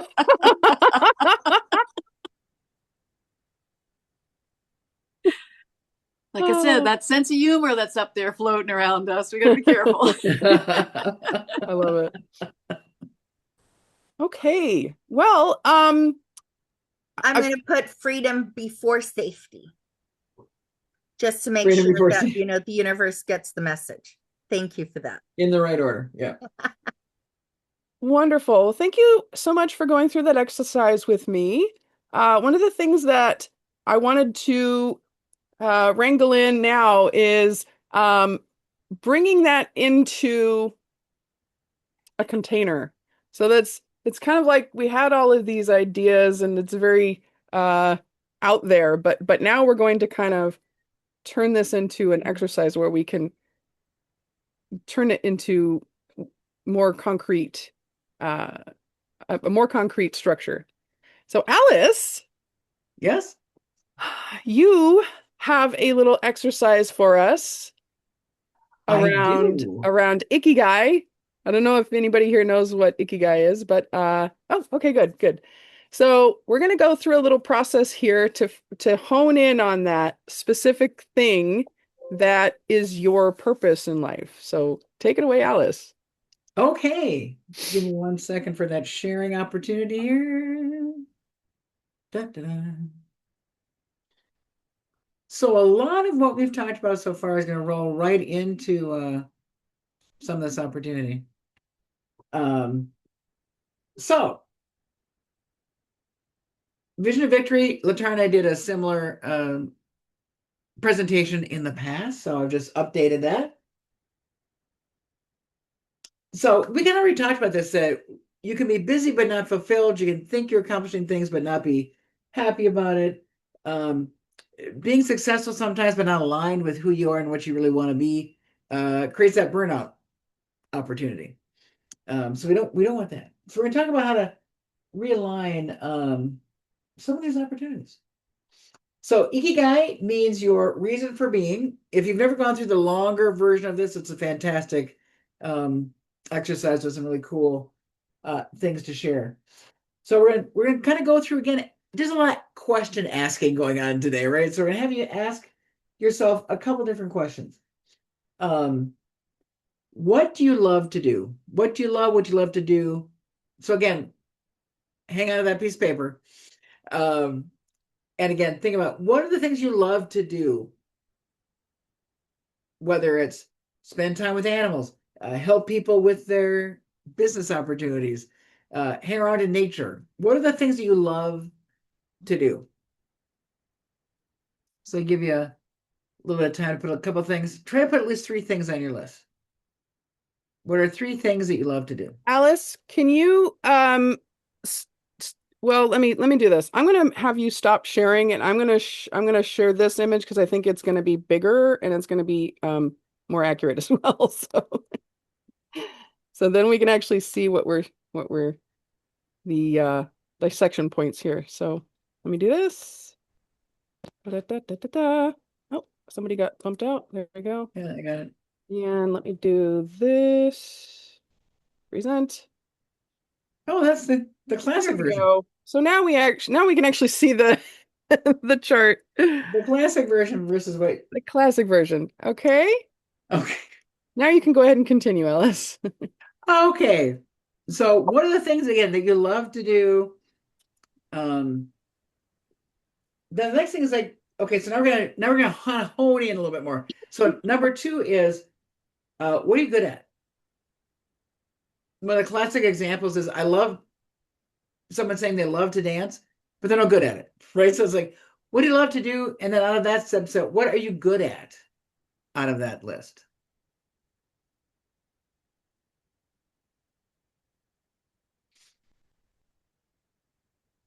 What are you good at?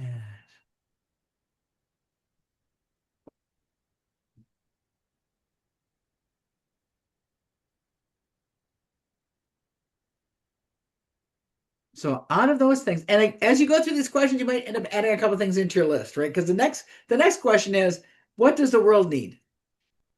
So you might go back and say, oh, all the things on my list are not what the world needs, so I need to add a couple of things. But it's like, what of those skill sets, so things you enjoy doing that you're good at, what does the world need?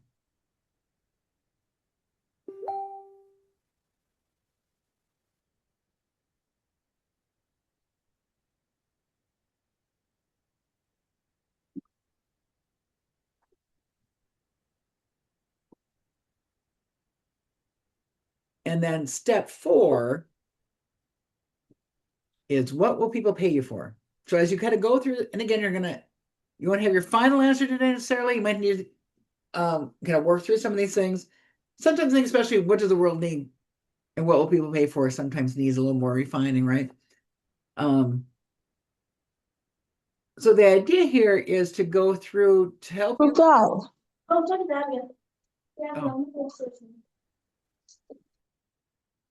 Thank you. To kind of work through where all these things start to interact and come together, right? So your passion comes through what your strengths are, what you're good at, and what you love to do. That tends to be your passion. So are there some things you can do that align with your passion? Things you love, things you're good at. What you love and what the world needs can become your mission.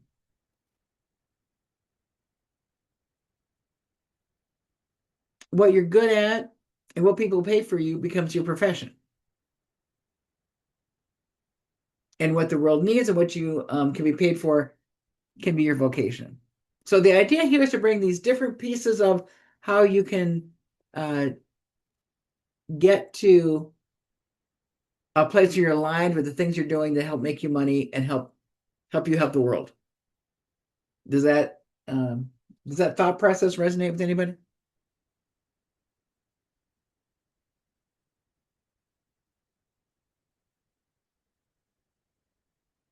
Should I take that as a yes? Silence is not golden. When we're Yes, it resonates very much for me. And I'm not writing, and I'm just looking because it's so coincidental. I did this exercise on my own like less than a week ago. Oh, cool. Very, very cool. So it's like great timing for all of this. I also Wonderful. You've already done your homework. So as you think about these things and some of the other stuff we've talked about today, what gives you energy? You know, of the things on your list, what are the kinds of things on your list that energize you?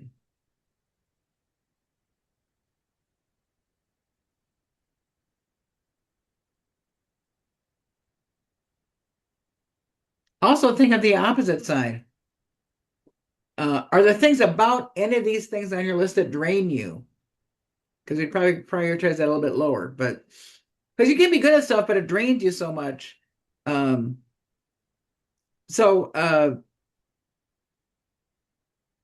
Brindy, it'd be things that you're great at, but you're out of energy, you're depressed, you're down. I meant to ask it about the metahuman flow. Oh, Josh, I think Josh posted that. Yeah. He seems to like that. Well, what is that? I don't know. And I actually am not familiar with it, so I was going to see if Josh can answer. I really like the way the picture was put up because I never realized that you put things together and that becomes your passion, your mission, your vocation. Never realized how it works. Cool. And Josh has put his explanation in the chat. Yeah, it's amazing if you kind of think about how these things can all support you as you align with it. So if you think about of the things that you're doing and or you've identified through this list, where do your clients see value? If you think about all the stuff you're doing, do you know where your clients are seeing the value?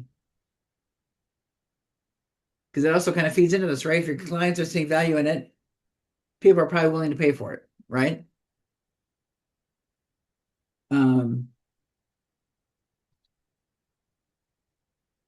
And oddly enough, on this sheet also says delegate what drains you. So we've talked about delegating stuff that you're not excited about doing, but still needs to be done. So we want to make sure that we remember the whole delegation.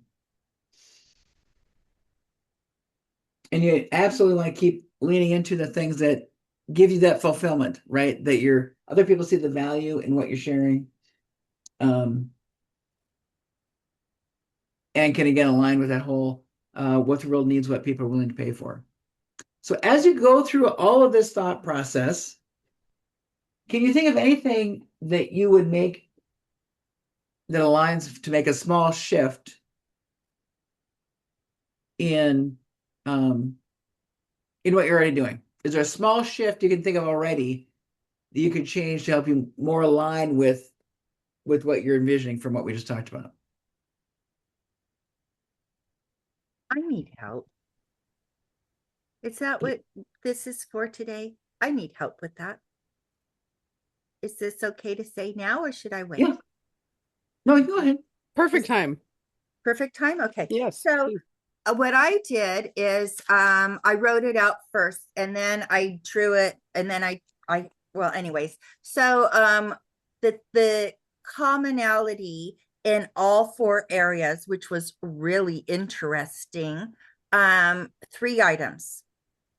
I love money and managing money. I'm great at it. I have gotten paid for it in the past and the world needs it. I love technology and I love problem solving. I love puzzles. Logic puzzles were my favorite as a kid. So, and I'm good at it and I got paid to do it before. It seems like there's not often common sense and there's a lot of problems out there in the world. And so maybe the world needs somebody who's a good problem solver.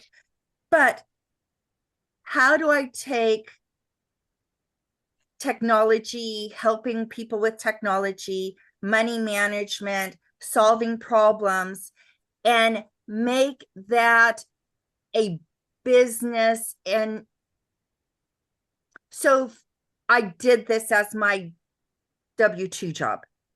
I don't want to solve other people's problems. I want to empower people to solve problems. I want to help. But then how do you oh, you don't know how to solve a problem. My way works, because every problem is unique, right?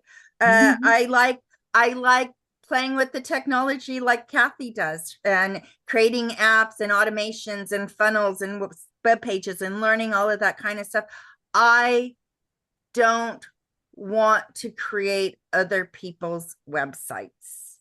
That doesn't sound like fun to me. It sounds fun to play with it myself. It doesn't sound fun, but people will pay for it. And money management, well, that's what my career was, managing other people's money. That feels like a job and not what I want to do for the next any length of time. So how do I take all of those three components that are in every single section, which then feels like that's my ikigai? How do I then turn that into something that can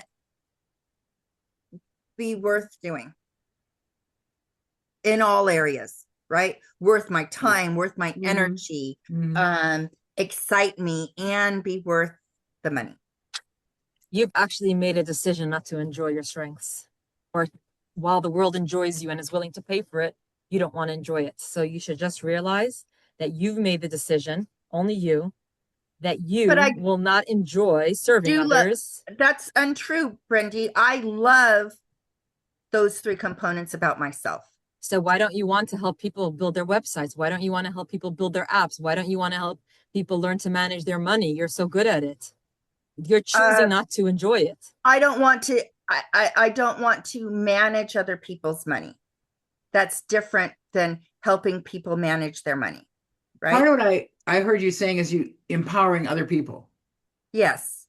And that's kind of thing I caught, because I don't want to do it. That's what that's what I was trying to say, Brendy, is I love all these things. They're fun for me to do for me. I don't want, because I've done it as a job. I've worked and got paid very well for managing others' money and for solving others' problems, for knowing technology, being on the front lines of implementing technological change for others. So it's not that I don't love to do it, or that but I'm unwilling to be a grunt anymore, I guess is what I'm saying. Even if I'm a high six-figure grunt, I'm still a grunt, right? I don't want to work for somebody else anymore, regardless of what that money is. I guess it's what I was trying to say. I hear you saying that you don't like the isolation of the experience and the weightiness of it. Maybe keeping the people involved in the process would help you, allow them to say wow to you and not make you feel like a grunt. I actually think a kind of a related angle is actually to take your strengths, and point them in that direction of how to empower others, instead of still not doing it for them. But the value would be empowering them, teaching them, sharing that value to empower them to do these things themselves. I think that's a great path. Yeah, and so then what that leads me to is, teaching people to solve problems. I'm a professional problem solver, and I can teach you how to be problem solve as well. That sounds weird to me. Teaching you how to implement AI automation apps. It feels like everybody is jumping on that bandwagon. I don't want to be. But that's still teaching versus empowering. And I think there's another depth to that. Okay. It probably won't solve today, to your point. Okay. But, good. Thank you. Thank you for that distinction, Alice, just now, like a light bulb went off, right? Empowering versus teaching. Wow. Okay. Are doing Gonna do it. some thinking about that. Thank Like, you. don't do it for them and don't just teach them. Do it with them. Because again, if you're just teaching them, you're not bringing your strength to the table. You're Yeah, that's why expecting we them just to absorb your strength and then to discard you when they're done. That's not going to be fun either. You'll be so lonely in a different way. right, which is why we took teaching off the table. Yep, yep. Cool. And Okay. also, if by staying in the process, you don't lose your strengths, because why should they have to wait a lifetime to develop your strengths? They don't have to. Okay. Wonderful. Oh, so good. And another thing that I thought of for you, Cindy, is taking a higher level. If you don't want to do the actual work, you can take on more of a managerial role, having a team doing the work. Yeah, that was my role for 2 decades. Oh, I see. Okay. Oh. But be for enough. others, I mean, right? And so I'm in this, I'm not working for others right now. So what's my business, right? What can I do for me to then be of value to others? And so, yeah. Thank Lead you for all the events where you teach things and then people pay to join the events. You can create a community where you group coach specifically on what you want to focus on, not on other stuff that you don't want to do. You can just teach them how to do it, or bring in other experts. I think this could be a great brainstorming session, Cindy. To kind of start. I mean, that's one thing I always find works great is you get that. I like whiteboards or Yeah. piece of paper, just start writing. And then you I'm actually start to naturally see where the connections start to make sense. I really appreciate it. I've got the transcripts on, so I'll be saving all of this and putting out for me. Look at Joshua has his own whiteboard. Yeah, so thank you. Very helpful for all of the suggestions. And if anybody has others, please include them. I appreciate it all. I'm still trying to find my Wonderful. way. What do I want to do when I grow up? This time, that's why I look at it. What am I doing to grow up this time? It's a phase. Did you have any final thoughts on the Ikigai exercise, Alice? I think it's, everything, maybe not everything. I think a lot is that whole small increments to create that bigger shift, right? So you have to come out of this and go, oh my gosh, there's 12 things I need to change based on what I just learned. Pick those, the first thing, then the second thing, then the third thing. Look at what's going to have the biggest return for you, and then start there. Thank you. I was in the process of downloading this because if you still needed more time to work on this, I want to throw it into the chat if I can. I don't know if I can or not, but I'll see if I can just add it directly. Oof, it's not letting me do it. Okay. All right. I will create a link for that so you guys can download that graphic in case you need more time filling it out and putting the lists in the proper sections so you can kind of analyze that a little bit deeper. And I love the direction that we went in here because what is your why? What is the thing that drives you? That deeper feeling that's going to push you and give you that fire in your belly and that drive and self-motivation when things start going tough. What is the inner guide behind it all? And the reason why we're getting into this exercise is because people are more likely to get into your world, join your tribe, want to be a part of your ecosystem when you have a mission. And people can kind of get behind that more than they can, I do this for people, I'm can you kind of see the difference between the two things? You're basically being a leader in something other than just, yeah, I do work. I do work isn't inspiring. So what is that bigger picture? And I don't want to call you out if you don't want to, Brindy, but you and I have had a conversation around your deeper whys. Would you like to share yours? Yes, I can. I'll be Beautiful. very happy. Thank you. I appreciate it. So Do you want to speak about the education or about the business? Because I can make a separate flower for each.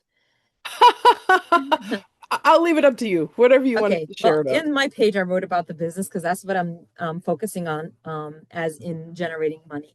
So basically, I love business. And when I was a little girl, I liked to turn over medical centers if I didn't like their policies or how they did things.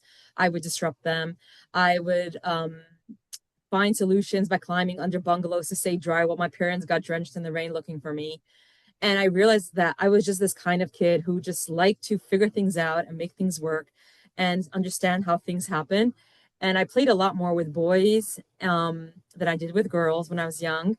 And I realized that so much of that play was the underlying theme of let's make the good men win. So there was FBI, we would play it out, or like what was it, KGB, and like who will win? Will the KGB catch the people, or will the people get away? And it was just like that kind of mentality was just like so super thrilling for me. And it boils down that business is like a war zone in some ways, because it, like, who will win? Will the customer come and buy, or will you go bankrupt first? Like, what will happen? Will the good man win? There's a lot of that in business, and I love business. As an adult, it's like something that I have a natural knack for. And my strengths are operations, people, and being creative. So it really covers a lot of what business needs. My profession, besides helping people launch and grow in business, is also a social worker. So that helps me a lot. And it also gives me some petty cash so that I can really follow my dreams. And the world, so right now I was looking what I can get paid for. So I signed up with someone who they say that you get paid more if you can provide with a guarantee. So if I tell you, I'm going to help you earn more money in I'm going to help you earn more money in your business, people will give you, let's say, $10,000 for being their coach. But if you say, I will help you earn $1 million more in 2 years, people will be willing to give you 100,000 because it's results based and it's guaranteed. And it's a lot more, it's a bigger win-win for both people. So what I really like about that approach is that these people, they work together with a stage and with writing a book. And I began to think, okay, I would love to bring all of this to this opportunity. But then they said, your talent for business is just so open-ended and all over the place. You're going to have a hard time drawing the right people in, because starting a business, people aren't yet that profitable. A struggling business will need different things. Each business is so different. You're going to be pulled in too many different directions. Try to come down to one niche. And they gave me an exercise, and it came down that I love food. And I was so shocked, because food is something I'm so good at that I don't even think about anymore. My two grandparents on one side, they were DP camp cooks after World War II, and that's where my grandfather proposed to my grandmother. My other grandmother had come from Hungary also after World War II, and she became a professional New York State kitchen supervisor and worked in a nursing home. She woke up at 5 and she went home at 5 and she put in a full day's work. They know so much about food, and this is like in my blood. Both my parents cook. And I'm like, I never thought that I should focus on the food business, but yeah, happens to be, I'm really good at this. So I began seeing if I can niche in what would it be to give a book on helping restaurants grow beyond their walls. Because they're limited to the seating, right? And that's not where they earn big money. They only have 5% margins. If I can help them either cater or franchise or have, along with their restaurant business, food that is made for the retail market, then they have much more chances of using that same space and earning a lot more money, and maybe even having a backup space where they're doing some of their cooking, but it's like all out of the same business. And I was like, is there really money in it? Let me check. Well, in New York State, I discovered today, there is $89 billion in food businesses, stuff like that. That's billions. Of course they can afford my services. And of course, 9 out of 10 restaurants stay small businesses. So how much, and yes, half the restaurants can also be chains, but 9 out of 10 are small businesses. Is there a chance that people who will want to break free and we might have the same amount of money as in billions because there's just how much people are buying, but how about it's being done in much more efficient ways so that the owners take home more money of that? And as I'm going around this, I'm like, yeah, all the pieces fit. This is really exciting. And now I have to do what's called give myself permission to allow this to be my, what is it called? Ikagi?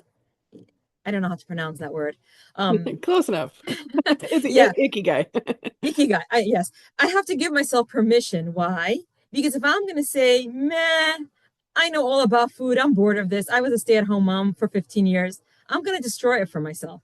If I'm going to say, I'm sure there's competitions who could do it better than me, I'm going to destroy it for myself. If I'm going to say, you're a social worker, why are you getting so deep in the cooking line? I'm going to destroy it for myself. And even if I say, you can do other businesses, why settle? I'm going to destroy it for myself. So I have to say, I'm going to do something that is going to be for businesses. I'm not locking myself in for 100 years. I can do it for 500 restaurants to help them grow into multi-million-dollar brands. Then I can decide to maybe change the industry or let this work on its own or take on my nonprofits that are waiting, my second flower. And it's okay to put things in order. So I don't need to do it all, but I know that if God gives me years, those opportunities will be accessible to me in an organized, manageable way. And I do feel like a flower on this beautiful day. Yay! Wonderful. Thank you so much for sharing that. There was so many juicy nuggets in there. I love it. So one of the things that you brought up was the fact that you are in your zone of genius. And that's one of the things that I feel like a broken record on is I'm always saying be in your zone of genius because that see if I can get it right. It's unconscious competence that you know food inside it out. You know it so well. It's second nature. And sometimes the things that that our calling is it revolves around that thing that's so easy. It comes so easy for us. It doesn't have to feel like effort all the time. And I love how you Yes. mentioned that you could help serve 500 restaurants, and you just said that without blinking an eye. Because scalability is also a huge piece to the success of your business. Is Yes, I would every love to answer client that. you're going to get sucked down more and more and more time-wise. There comes a point where you can't grow any further. But if you can scale and you can actually work with 500 different restaurants, So then my you're on the plan right track. is to sign on 10 and have like a process where like everyone can kind of learn from the process and through the process, although their directions like this what is it called, ikigai, whatever, I don't know, this thing, everyone did it together but we all had a different experience. So there are some processes that you can take restaurant owners through that I can do, let's say 10 at a time in their own group, and then have another 10 at a different time of the month and another 10. So I thought I can do one new class of 10 per month. And that would give, and even if I didn't fully fill within 5 years, I can meet that 500 mark. So I was like, it's 5 years. Don't get like, you're not selling yourself as a slave. This is, and you're not saying my next 20 years, I'm down to this one thing. I'm giving myself, this is, I can do it. I can do it for 5 years. It equals for me $50 million. Now, don't you think that's worth it? Definitely. And of course, I'm losing some on the overhead and on the people that will help me. But it's like you get to see those bigger things, and it's like, why should I look for? I love it what you're saying. Why should I go away from my zone of genius where I have unconscious competence? I may as well use it. It's so easy for me. And why should I do the easiest thing? Yes, the easiest thing is the most rewarding. And I also say, Latara, when I used to just do general business, I used to say, what is the thing inside of you that even if you don't get paid, you can't stop yourself from doing? You keep giving it away for Ooh, free. That is good your question. natural inner gas line. Go dig in it, put your pipe in, and start selling your gas. I love it. Because it's your thing. It's just, yeah. I love it. I love it. Yes, and if you're doing things that energize you while you're doing it, that's going to allow you to be more bigger impact. Yes.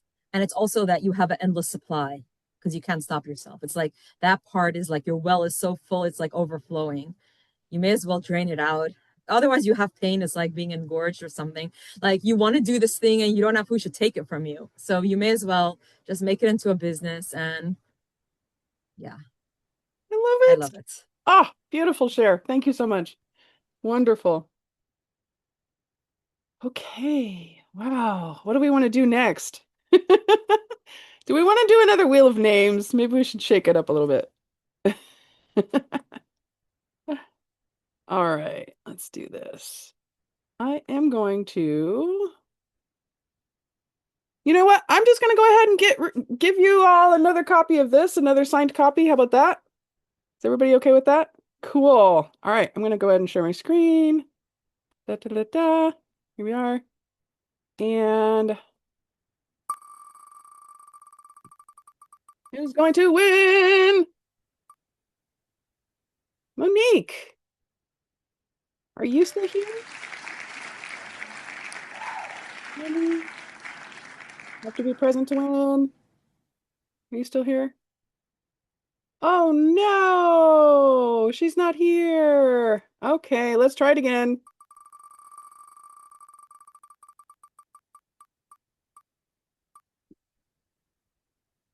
Mary Ann, are you here?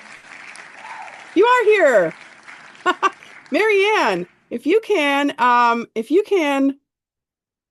private message me your contact information and I'll follow up with you and make sure you get your book. You're going to get a signed copy of Never Give Up.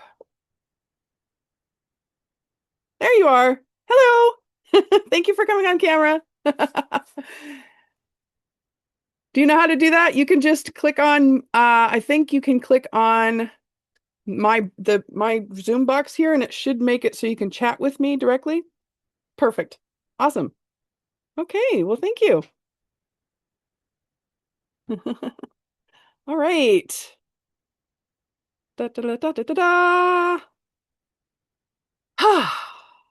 How's everybody doing? Are you okay with sending it? Philippines.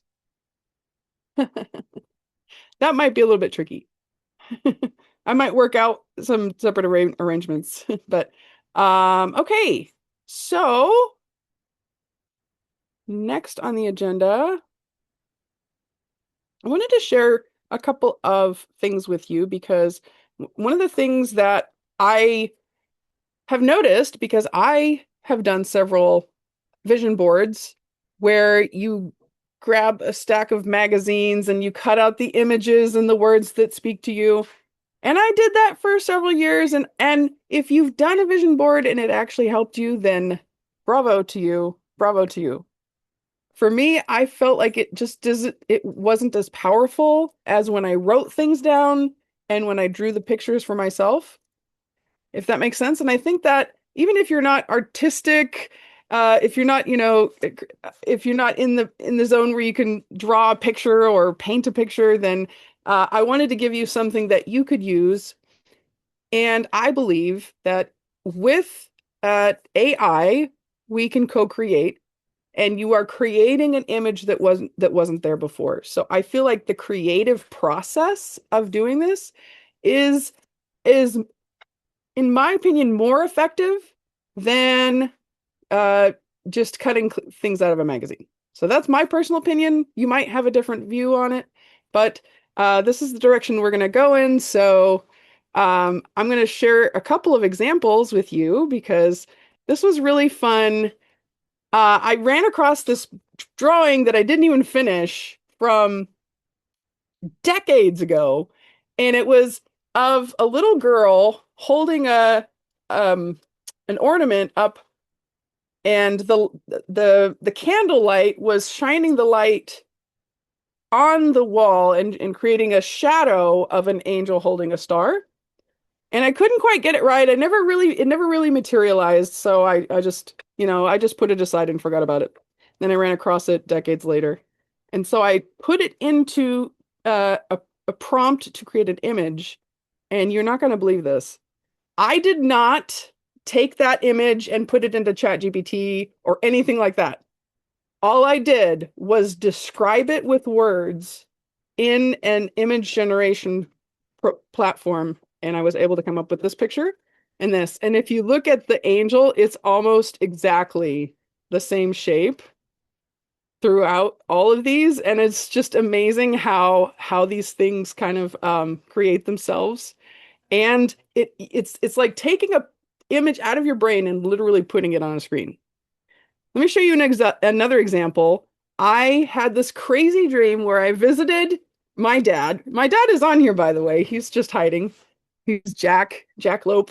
I don't know. I don't know if he wants to come on camera. It's okay. No pressure, but I'm sure he'll be entertained by this. I had a dream that I went and visited him at his house, but his house wasn't the house that he lives in right now. It looked like a giant mushroom house.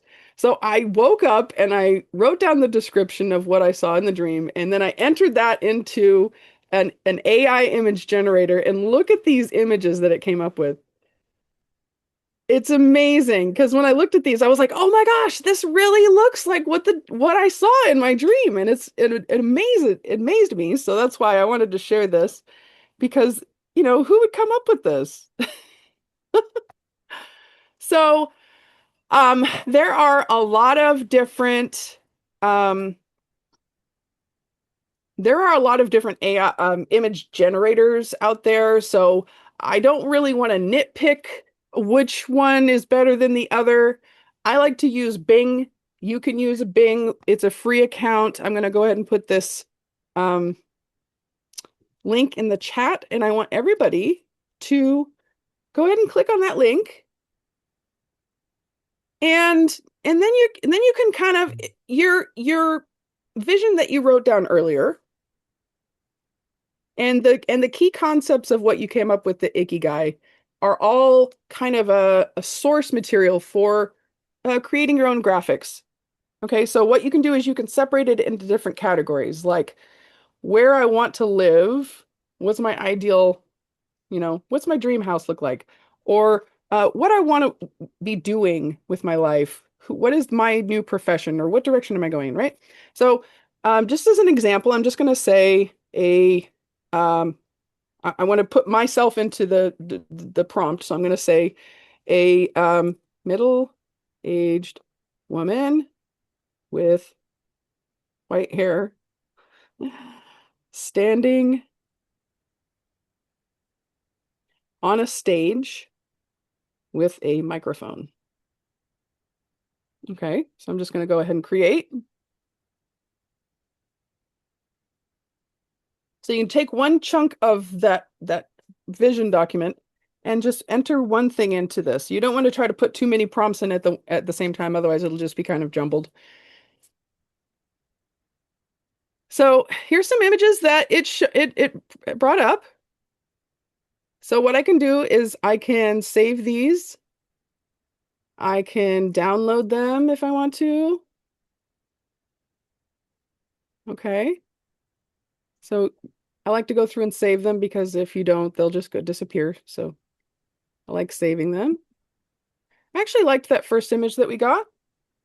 So I downloaded that one. So there's my first image that we're going to play with in a minute. The next thing I want to share is my dream location, because we're thinking about moving. And so I'm thinking of having a log cabin. Can somebody please mute? I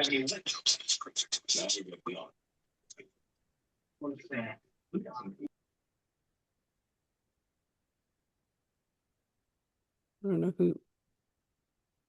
Okay. Thank you. All right. So this time I'm going to say my log cabin overlooking a lake with a boat dock. There we go. I'm going to press create.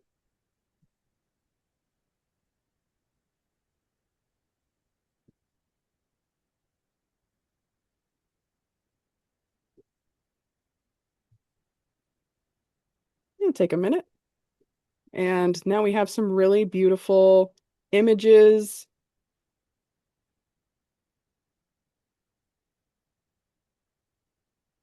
And they might not be perfect. You might want to play around with them a little bit. You get a limited number.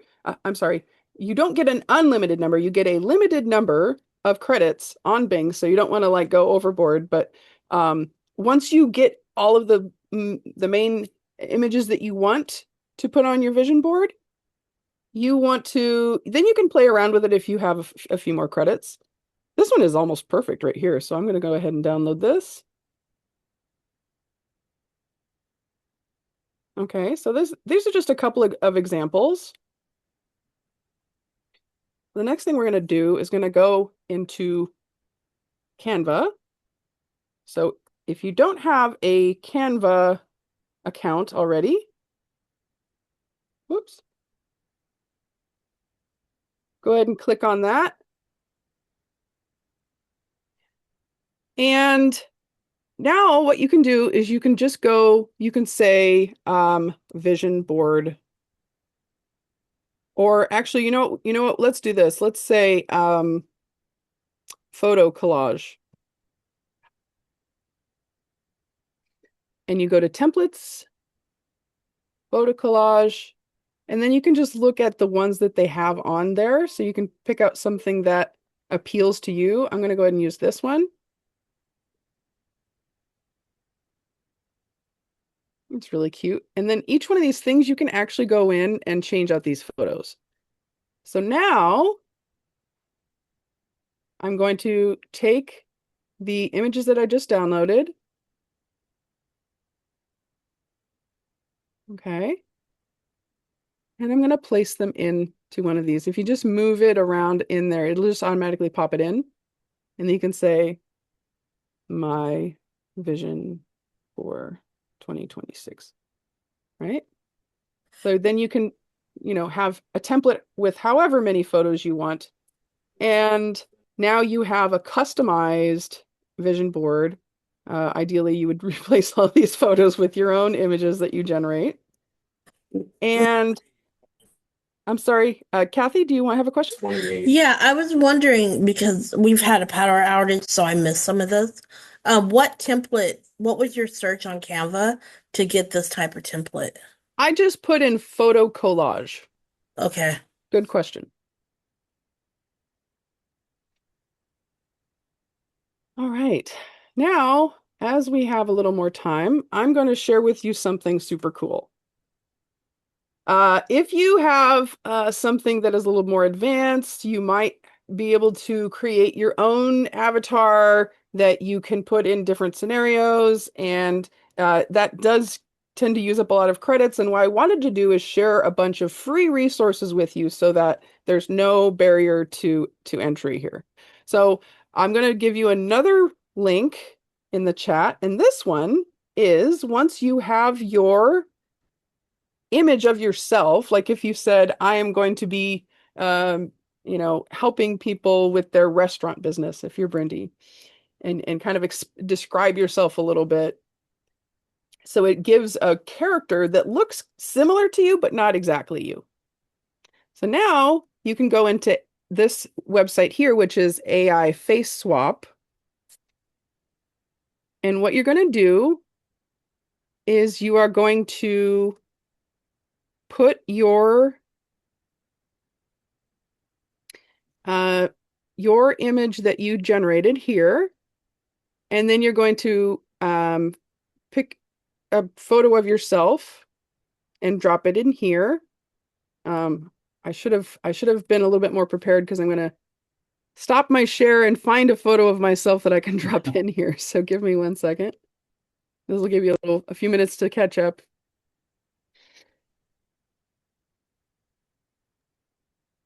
While you're looking for it, I really like the collage that had 6 different pictures because I think that when we have our business, it should take just 1 or 2 of our things, but we should have family and we should have our health and different images for all those different parts of our life.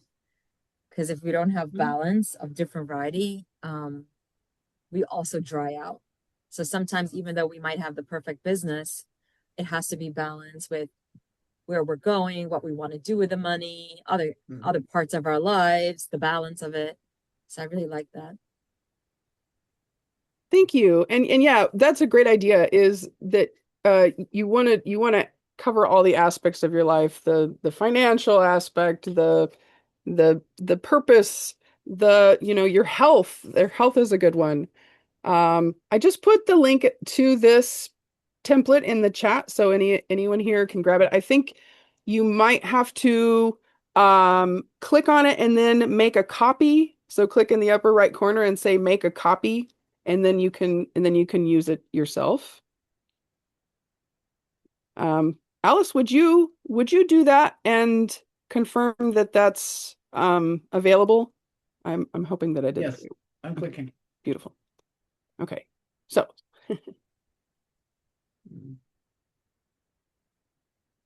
Yes, it came up when I clicked on it. okay, Or cool. my vision for 2026. Perfect. Okay.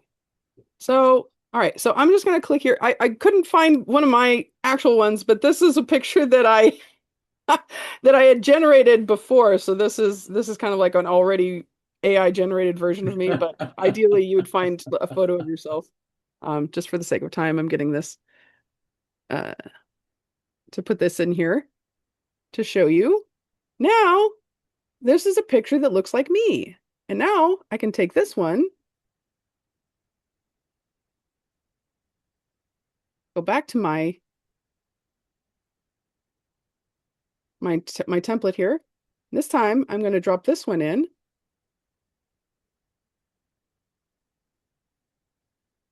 If it's allowing me.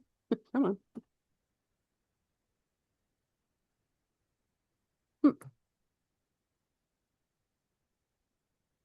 You might not be in editing.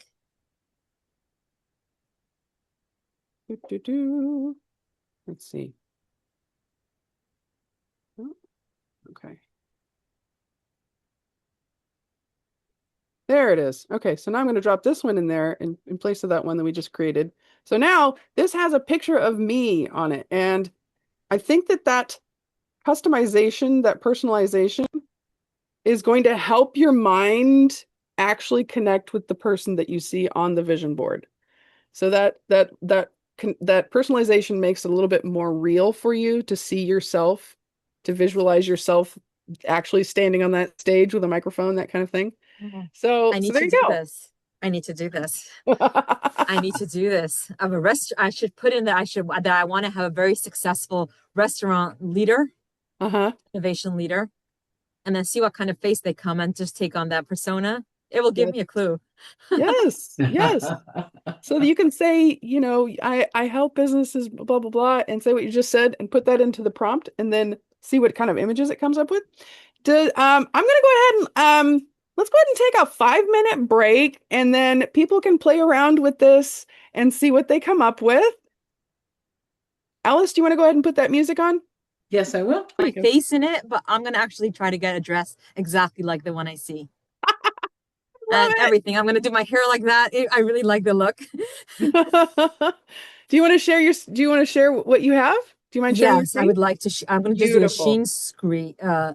screen share. Hold on. Let me do it. I know I'm not the host, so can I? You should be able to click on the green share button at the bottom, and okay, I think it's enabled. Okay, here I go. So you see this woman here? Doesn't that look like me a little bit after I've done my work? I doesn't love have my it. Face. It doesn't have my face in it, but like it's so my body, it's so my everything. And I can that. I actually could see myself looking like that. Oh, it's so good. Even before I put in my face. This is awesome. I also will share let's see how I can open it. In my Canva, I think it's not this one. Hold on.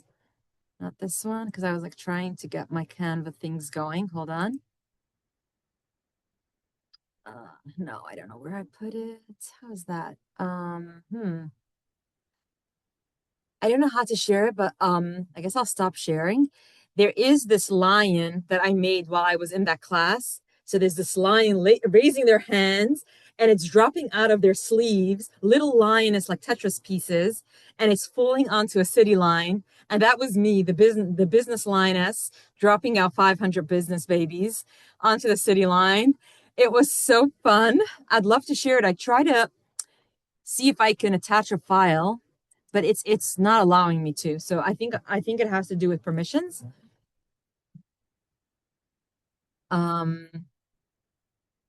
I don't know how I can share that because I would love to. 'Cause it's so Were you fun trying to to do drop these it into the things. chat? I know that you can't drop documents in the chat. I should have changed a setting before the meeting, but Yeah, it or doesn't were you? allow you to drop documents. So Yeah. documents can be pictures. Unless actually I can move maybe the document into a picture. That might help. My download into a picture. Okay, I'm gonna change the setting. I'm gonna do like a change in my internal file. And then, okay, here it is. I'm gonna make a copy. Two pictures. Because I think as a picture, I might be able to drop it in. And in my business doings, I used to always use the lioness as my thingy, so it's very cute.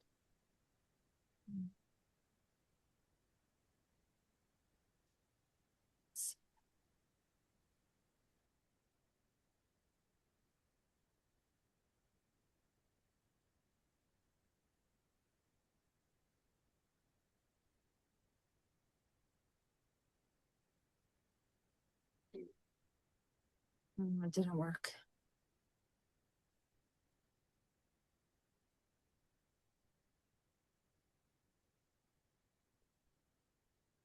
Maybe I'll do just a tiny screenshot of it and then. Okay. And let's see if I can put it out here. No, unable. You see, there's administrative restrictions. And you can't open it and share the screen? No, because it's my folder. So I don't know if I'll, okay, yes, I could. Maybe I can share my entire computer. Hold on. My entire computer. Yes, here it is. I'll share that. So these are, oops, this is my business lioness. So you see here's the mama lion dressed in like some swathi material. These are her sleeves, and little Tetris lioness pieces are falling down onto the city line below. And there's like a light, and she is like glowing mythical, and basically she's birthing businesses. If you if you double click on it, will it open it bigger? Let's see. Yeah, right? Yeah, You have to reshare your screen. It is shared? We don't see it. We just see the folder view. Oh, I see it in big. So I'm just thinking I can maybe, do you see it now? Control layout. Let's see. Change presenters view. Oh, I see what you see.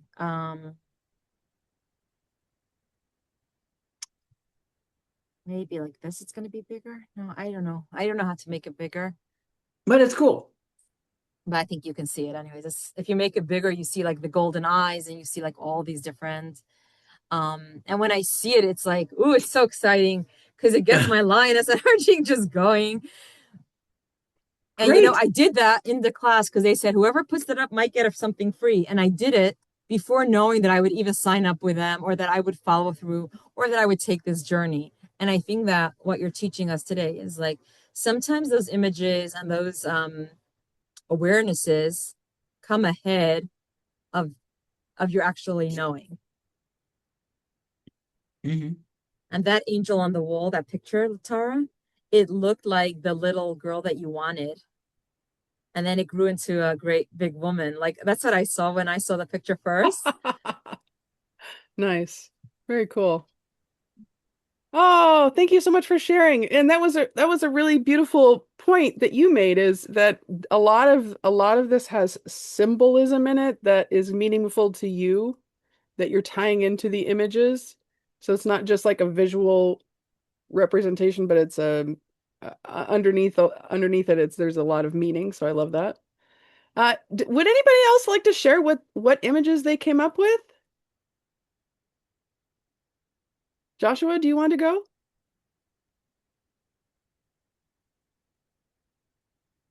Maybe not. Brenda, you're muted. start. There we go. Okay, so here is the big Gorgeous. lioness. She's dropping these Tetris lionesses Oh my onto the city gosh. line. And look, I I love gave her this. a dress. It's out of her sleeve. I'm doing it, the easy when it falls out of your sleeve and you just like, look at those golden eyes. They're like beams of light. And you see it's Wow. from the energy of her hands. It's like the work of her hands, but it's like kind of falling out of her sleeves. It's like a way of like being easy. And then they're dropping down and they're turning into like full grown business buildings because what they start and what they end is not the same.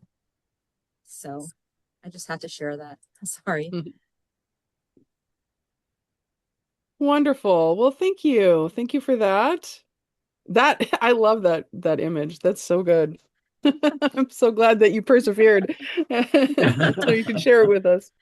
It's Yes, fantastic. and I think that when you see that, you understand something about me so much more, right? Than if I just tell you how much I love business. Like you see that wildness of that real, like that passion is so like embodied in the lioness. And it almost is like the Statue of Liberty, but my liberty that I promise is that you will have a business that can provide for you. It's like, it has so many symbolisms to it. Thank you so much. I'm sorry that Thank you. No, I'm glad you shared. Thank you. I'm really Okay. partying, I guess. It's It all is a good. party. It is a party. Yes. Yes. I love the sharing. I actually meant to share this earlier. This is the link to that. Kathy got bumped out. There she is. Okay. I'm going to put this in again in case she Yeah. wants that. Where did she go? She in? Yeah, Okay. I admitted her. Okay. Because I went through a very, very condensed version of that presentation, but if you liked it, you can go there and save the entire presentation of the power of manifestation. So that's in the chat. I feel like it's time for another prize draw. What do you think?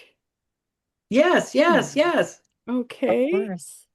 Actually, if Kathy, do Yeah, you want I to share? just my internet keeps on dropping, so I'm missing this whole experience. Well, missing stuff. I'm very upset right now. Will you have an access for us to see how you're doing the vision board or your steps to the vision board? I've done this before, but I like watching your stuff too, just so that I can follow along. Will there be access to a link? Yeah, I'll go ahead and share the replay of this for everybody. Yeah. Okay, and then Great I question. missed whatever other link that you just shared. I missed because I was going in between Zooms. Okay, let me do this one more time. This was just the recorded version of the power of manifestation. Okay, I want to make sure that the people in the room are actually on this list. So bear with me for a minute. Does anybody else have any other shares? Does anybody want to show their screen? Share what they came up with? How do you find what you created? Like I created, but it's gone now. I was trying to Uh-oh. download it. Oh no. That's why the first thing I do is save it. Can you share your screen? No, I mean like in Bing, I created an image, and somehow everything went. It was So hard to what you get want to do, everything back up. Yeah. so it'll typically create either 1 or 4 graphics, and you can click on the X, you could check mark in the upper right corner of each box to press save. The other thing you can do is you can click on one of them, it'll pop up big, and then So I along need to the bar recreate on the the right, image because it'll it give doesn't you have a library or save. history anywhere in my account. If you didn't save it, I don't know what to tell you. I'm I sorry. tried to save it, but everything kind of went wonky, and it took me this long just to get it back up. Hmm. Sometimes if you click on the upper right corner where it says collections, you might be able to see some of your past things if it did save. Where's collections? It should be all the way up in the upper right corner if you're on Bing, that the main link that I Does it have 3 lines? Yes. Like click on the 3 dots and then click on collections. It's just my screen and it's like freezing or stalling sometimes. Yeah, somehow I got into a search now. So you can just continue what you're doing. Okay. So Gina, Jack. Okay. I also lost my image. Oh my gosh. Oh no. Where can I find it? It can't be that all disappears. You need to make sure and save them. If you click on one of them, and there should be a little bar next to it where you can click on save or download, or I like to do both. And then you can press next. If it Can gave I you see 4 my images, you can history? press next and then Is save. there next, a save, way next, to save. see your history?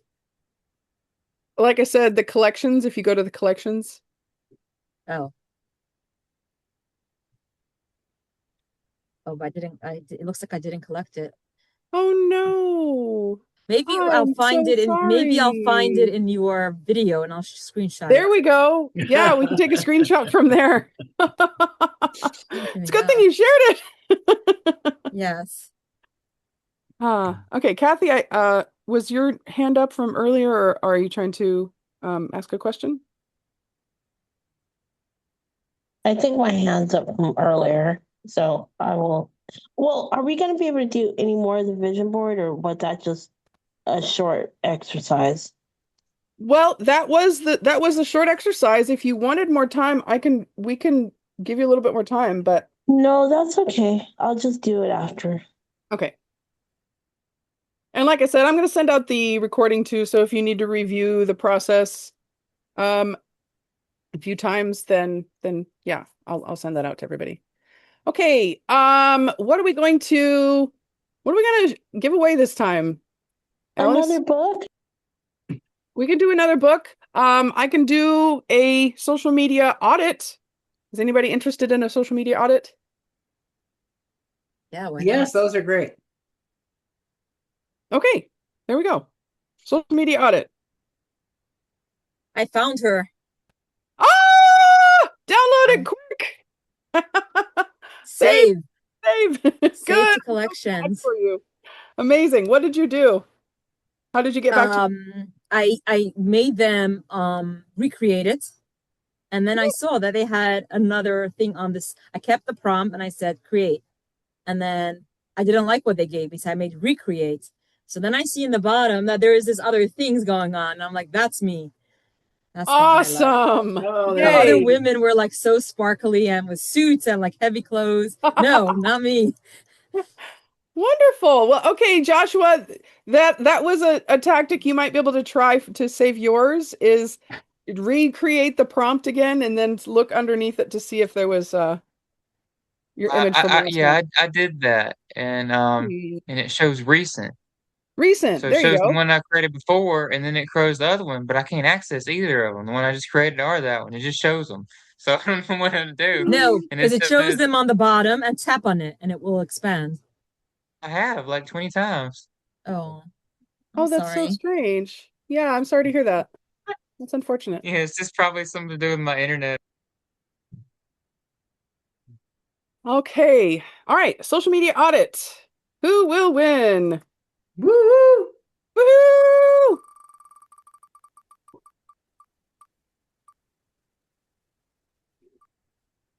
Regina. Regina. Oh, you are here. Yay. Awesome. Regina, I don't know if you can unmute yourself, but I will follow up with you. You just need to put like your contact information. Click on my name so you can create a separate chat with just me, and then go ahead and put your information in there, and I will connect with you. Okay. Yay, Regina! Congratulations.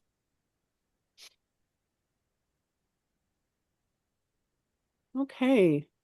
Any thoughts? Any questions so far? So much cool stuff.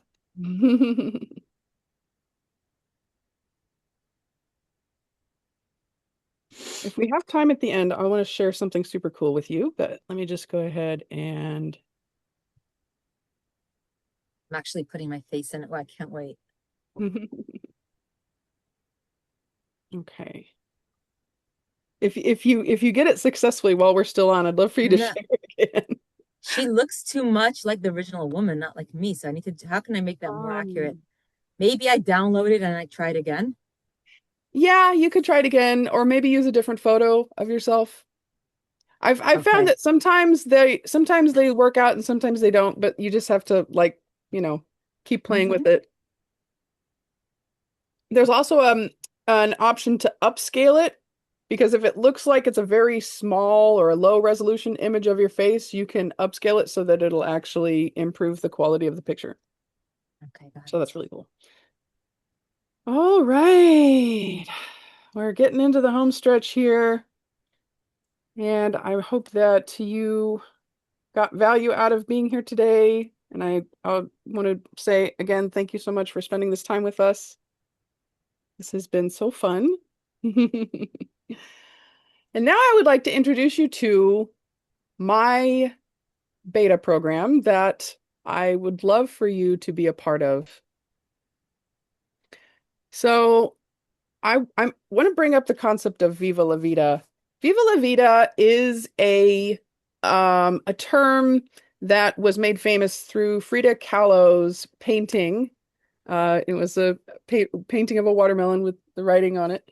And then the name became popular again through Coldplay's song that they just came out with. But that song has a lot more negative backstory behind it. But my version of Viva la Vida is, live your life, live the best version of your life. Hooray for life, celebrate life. That's kind of the feeling that I want to get across, is to just really be living your best life, not just success, because I've met people that are successful financially, but they're still miserable, or they still feel lost or empty, unfulfilled. So this is going back to what Brindy was saying about of all aspects of your life. You want to make sure that your health isn't being neglected as a result of your business, that kind of thing. So just the emotion of this richness in all life has to offer, and up-leveling your life and living the best version of yourself. So this is why I created this container, and to harken back to my word for 2026, it's community. And that's one of the things that I want to grow for this year. This is one of my main goals. So I've created a 12-month structure where each month kind of builds on itself. So even if you have lifing in the background, you have other things, other fires to attend, I wanted to make a structure so that if you showed up each month, then you're going to take another step forward in your business. So this is a guided 12-month journey for your life and business alignment. You want to live the life that builds clarity and momentum and growth. And like I said, each pillar builds upon the one before it. So you want to make sure you stay in this container. And if you follow this sequence, you'll build momentum, because consistency is actually more important than trying to do a short burst where you get everything done in one day, because it's really cool to do something like that, but at the same time, how much of that is something that you're actually going to carry out and follow through on. So that's why we wanted to have this ongoing support structure. So each letter stands for a theme for each month. So you can take a screenshot of this if you like. And I'm going to go into a little bit more detail here. So vision is where we're at right now. We're in January. This is where we're all creating our vision together. And it's a co-creative process, as you can see. And this is just to make sure that you set a good foundation, you clarify your vision for what you want. And then the next step is in February, we're going to go into intention. You're going to align your goals, your decisions, create priorities, figure out what are your next best steps so you can actually start moving forward. Then in March, we're going to be talking about visibility. We're going to be going deep into branding, messaging, your confidence in your own worth, and creating an impact. The next one is in April. We're going to be talking about authenticity. You're going to be you want to become the go-to expert in your industry, and I'm going to share with you how to do that. In May, we're going to talk about lead generation, because if you don't have clients coming in through the front door, then you're probably not going to have a business for very long. So we're going to get clear on who are you serving, how do you best serve them, and how can you get them into your ecosystem. Then in June, we're going to be touching on how to set up systems and structures and automations so that you're not scrambling. You're not like manually emailing everybody. You want to set up some of these processes in place so you can get up out of the weeds and take on that overview role as opposed to the grind. And then in July, we're going to be talking about your voice, and I do mean your brand voice. We're going to be exploring how you can refine your message and expand your reach and actually attract your ideal clients to you. The next one is in August, we're going to be talking about inspiration. And this will give us a chance to reconnect with the purpose that feels strong in us right now, today, because we're doing the work. Because we're going to have to revisit this from time to time to make it fresh and to bring it back into mind. So you can keep that momentum going. The next one is in September, we're going to be talking about devotion. And what I mean by this is committing to your dreams, committing to your why, refocusing, realigning, making sure you follow through on things. Again, lives. So we sometimes need to just get back on track every once in a while. Next, in October, we're going to be talking about accountability. Like I mentioned before, the support is one of the main things that we need to keep going, because that's the saying goes, if you want to go fast, go alone, but if you want to go far, go together. And that's why I feel like the accountability piece is so huge. Whoops. So then the next one is synchronization. You're going to align everything together with your support. You're going to integrate things together. You're going to be able to monetize this and make sure that your whole business aligns. So it's not like a bunch of pieces and parts. You're going to actually put it all together into a machine that is aligned enough that you would actually create growth and momentum. And the last one is implementation.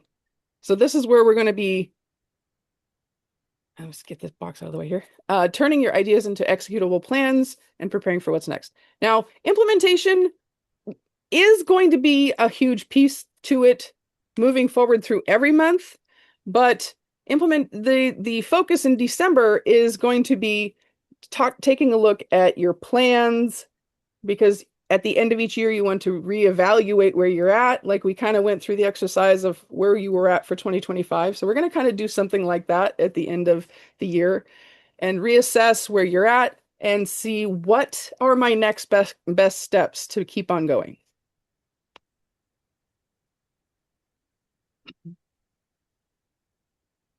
So the first way that you can be a part of this is through the Viva La Vida live events pass. So you'll automatically get a ticket to every month. We're going to be doing a live on Zoom, kind of like this. It could be different structures, like a 3-day event or a challenge or a workshop or what have you. So you'll automatically get the ticket to all of those. And then you'll also be a part of a school community where you can interact with all the other participants, learn and grow from each other. It's going to be a resource vault. You're going to get access to the replays from all of the month's events inside of the members area. So the investment for that's tier 1. And again, you're going to get live access, replay access. You're going to, as a bonus for today, I forgot to mention, you're also going to get the Journey to Success replays from our course that we just did last year. And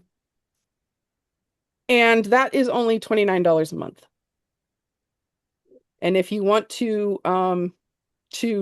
sign up for the year, you'll save a little bit of money there at just $333 for the year. So the next one is the Business Accelerator. This is if you want to get more support. We are going to have a group coaching setting, and we're going to have weekly sessions that follow this framework. So week 1 of each month, we're going to have strategy and clarity, where we can share with you a new strategy you might not know about and kind of teach you something new for your business. And week 2 is visibility and messaging. So this was where we're going to talk about implementing this in your business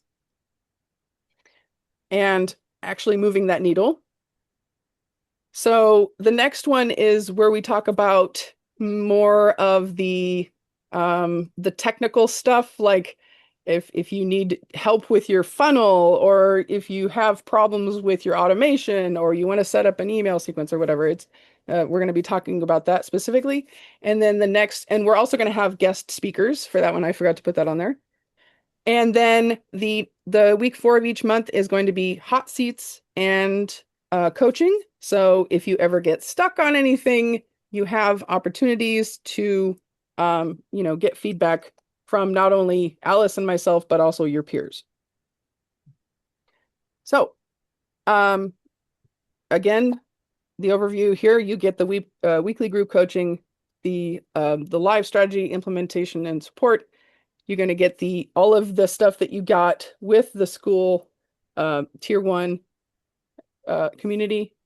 And you always get your questions answered on a weekly basis. So there's no reason for you to get stuck on an obstacle. We like to help you just move that needle forward. So the investment for that is $888 per year. And like I said, this includes everything in tier 1.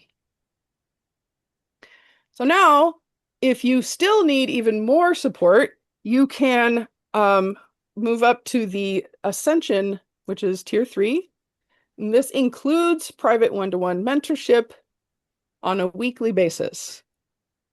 So if the group coaching isn't enough support for you, or if you really are motivated and you want to get things moving right away, this would be ideal for you to get to execute everything a lot more quickly.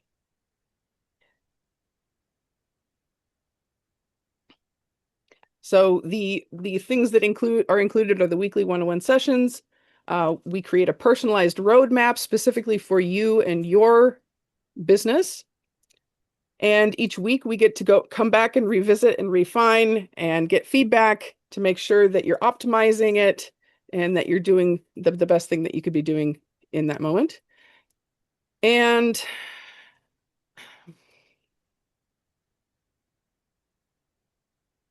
that also includes the group coaching and tier 1. So Ascension includes tier 1 and tier 2, all of the benefits there, plus the private one-to-one coaching for 1 year. And the investment for that is $2,500. And as a special bonus for people signing up now, you are going to get a whole bunch of extra goodies with this one. We're going to be doing a collaboration book, and you can get a chapter in that book.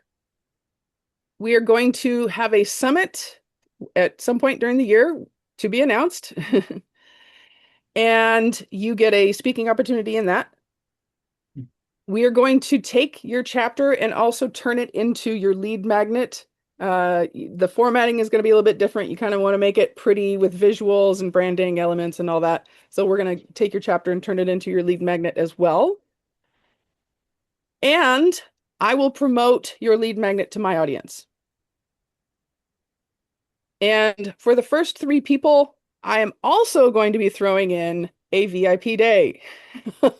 We're going to have a private deep dive strategy. We're going to be mapping out your vision, taking your vision and turning it into actual actionable steps and strategize on how to best monetize it and scale.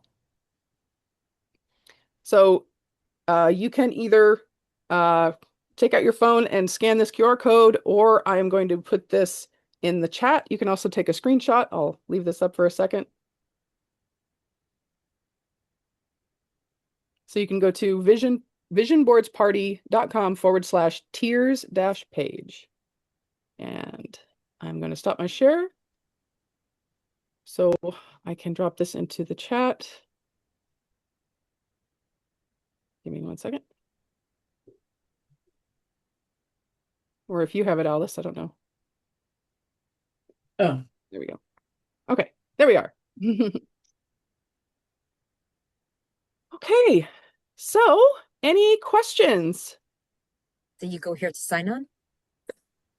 So this, okay, yeah, actually, let me do this. I will go to this page and I'll share my screen again. Oh, I see. So this shows the 3 tiers. So you can kind of take an overview of what those look like. This is even a more detailed breakdown at the bottom if you scroll down on the screen, where it'll show you what's included, what's not included for each category. And, you know, whatever your decision is for yourself, because we're all at different levels. Sometimes some people are ready to just take the bull by the horns and just go right away, right out the gate. And some people want to, you know, take their time stepping into it. They don't want to feel pressured, and that's totally fine if you just want to be in the community, the school community, where you can show up each month and The school community has a monthly event? So as a part of membership in our school community, you will get the ticket to each event for free, because these are going to be paid events. And they'll range anywhere from $27 to $497 based on which event, how early like it's going to be like an early bird gets the cheaper price, but you're going to get the best price because you're here, and you're going to automatically get all the replays too, which would be an additional price if you were buying the tickets individually. Wait, so the school group for $29 gets events too, right? Yes. Here's the one thing though. When you click on the page on the funnel, it takes you to the business acceleration. Oh, okay. Thank you for letting me know. I'm going to go ahead and fix that. So let me do this. Right. I'm going to drop this. It says this. The value is 12,000, so that's not right. Yeah, I'm going to drop this into the chat. Sorry about that. And may I say one thing to you, Latara? I am so proud of you and Alice. We've known each other in the industry for at least a good 5 or 6 years, and I've seen you two grow, and I've seen you two structure things for many years, and I'm very impressed with what you guys did here, because I've seen a lot of your presentations. So, I believe in you, and I think that if you guys bundle this into a webinar, like do it something where you actually advertise into it. I know that's something you guys have not done, but if you advertise into it in a webinar structure, I can see you becoming the female Alex Hormozy, because you're very unique in how you and I are both marketing professionals, and you're one of the only people that I will listen to on a marketing level, because I've been doing it so long, So to see you put this together I'm just so proud of both of you. Now we're gonna have to do a one-on-one because I'm not ready to do, I know where God's leading me, but to see you guys here is I just think it's beautiful. Just Oh, want you to thank say that. you. Very much appreciate all of you guys participating, sharing your thoughts, because some of this stuff is very personal. So I really appreciate being Yeah, I open to doing appreciate it that. and sharing with us.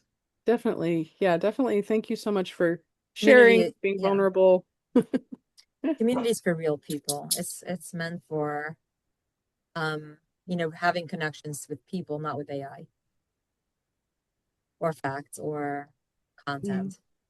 All right. Any comments, questions, observations? The other question I had is, this was such a connecting, like, I feel like we all learned from each other and it was just so much synergy going on. Is there any way that we could put each other's information in so that we could reconnect outside of this? Because, like, I'm working with an author right now, and Latara, when that author gets her book out, I'm already going to be connecting you with her. And Josh, that particular um speaker, she needs a song written that goes with her book, and Brindy or Brindy? It's Brandy. Brandy? Yes, you could say it that way. Okay. You're awesome. And I think so. Cindy, it was just a great group. So I think we should connect. And thank you for bringing us all together, Alice and Latar, because I don't usually get to be in with a group that has so much good energy amongst everyone. It's always that one that you're like, I'm not networking with that person. Subconsciously, you're saying it, but this was just a good environment. So you put together a great environment, Latara. And Alice. Thank you. Yeah, Latara deserved it. But most of who's here It's today her is because birthday. of Tara's efforts. Yeah, plus it's her birthday. Happy And birthday. Latara's the marketer out of this duo, so. Joshua. Have you thought about creating a song for your community? But you see in the chat, there is Vision Quest. What I'm thinking will become the best. Keep it close to your best. Vision Quest. It reminds me, Latara, of that when you're driving the boat and you have that vest on. It's so cool. It just needs a tune. Yeah. Would you be so you have the song already? Your father wrote it for you in the chat. Your father put it for you in the chat, and oh my gosh, I'm looking in the wrong place here. I love it. Thank you. And I feel like it has a good beat. It's like Vision Quest. It's like I love it. Is that Latara's dad's here? Yes. Oh, Jack Lope is her father's name. He's Jack. Oh, that's beautiful. You're so blessed to still have your daddy, Latara. Value that. Yes. Do you like this Vision Quest. What I'm thinking will become the best. Keep it close to your best. Vision Quest. Vision Quest. I love it. Vision Quest. What I'm thinking will become the best. Keep it close to your best. Vision Quest. Vision Quest. So I can share it with you. I can see Latara walking into a TED Talk like that. I'm closing it. I'm seeing if I share it. This is my entrance to the stage. It's only 14 right seconds. It's only 14 seconds. So there's no reason for you not to get this. Let me see. There's so much more that you can do with Sono than what most people think. Like I create frequency and healing songs, affirmation songs, all kind of different things, learning songs. So you could actually, for your community, you could like teach lessons through song format. That could be fun. It's a different way to learn stuff, than watching. Most people are not watching the same YouTube video 30 times, but they'll listen to the same song. And then if you're like singing out but loud the affirmations in the song that you make, it's a whole bunch of stuff you can do. That's very cool. And so exactly right. You'll have song lyrics in your head all day.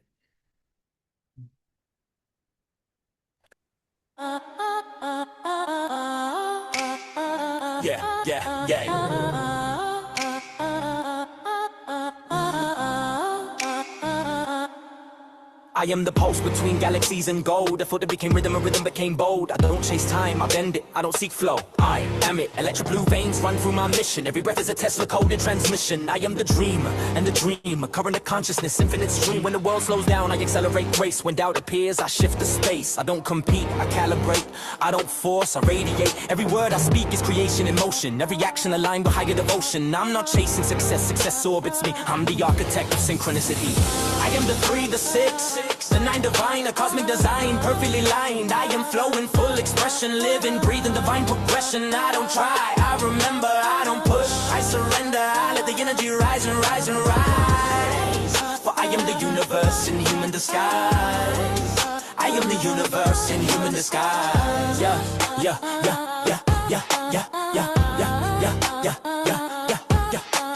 Every cell of my being glows in among it light. Every challenge transforms into power overnight. I've moved beyond fear, beyond the fight, beyond the stories of wrong and right. I am the bridge between spirit and science, an alchemist of brilliance. Born of defiance, I turn resistance into rhythm. Pressure in the prism, obstacles in the oracles, pure algorithm. Money flows to me like rivers of truth, because I embody eternal youth. I don't work for abundance, I am the code, a walking frequency, a quantum mode. Every breath is a download, every thought a spark, every idea lights up the dark. I'm not here to fit in, I'm here to expand, to raise the vibration of every land. 3, creation. I birth new worlds with these. 6, connection. I magnetize with cosmic P. 9, completion. I release, I rise, I breathe. Repeat after me. I am the pulse between heaven and earth. I am the silence that gives sound birth. I am the movement of miracles in motion. I am love amplified through devotion. I am the 3, the 6, the 9 divine, a sacred cipher, eternal design. I am flow, the living equation, soul and science in perfect relation. I don't wait, I initiate, I don't hope, I calibrate. Everything I touch turns golden light. For I am the architect of infinite night. I am the architect of infinite night. Yeah.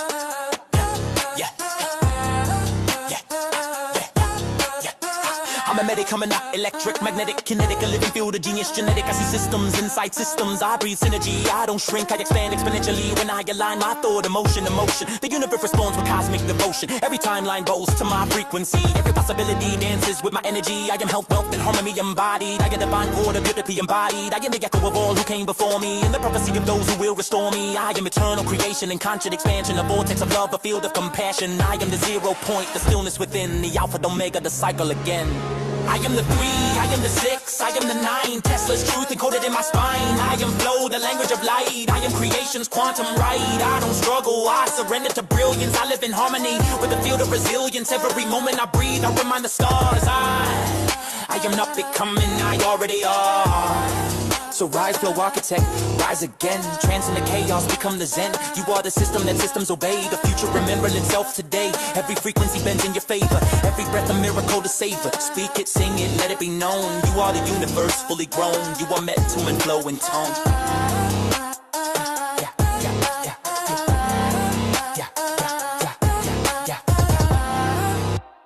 Bravo!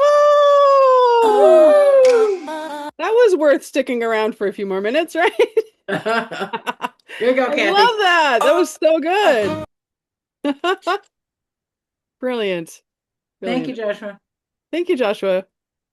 It looks like Kathy's on her way out to the beach or something.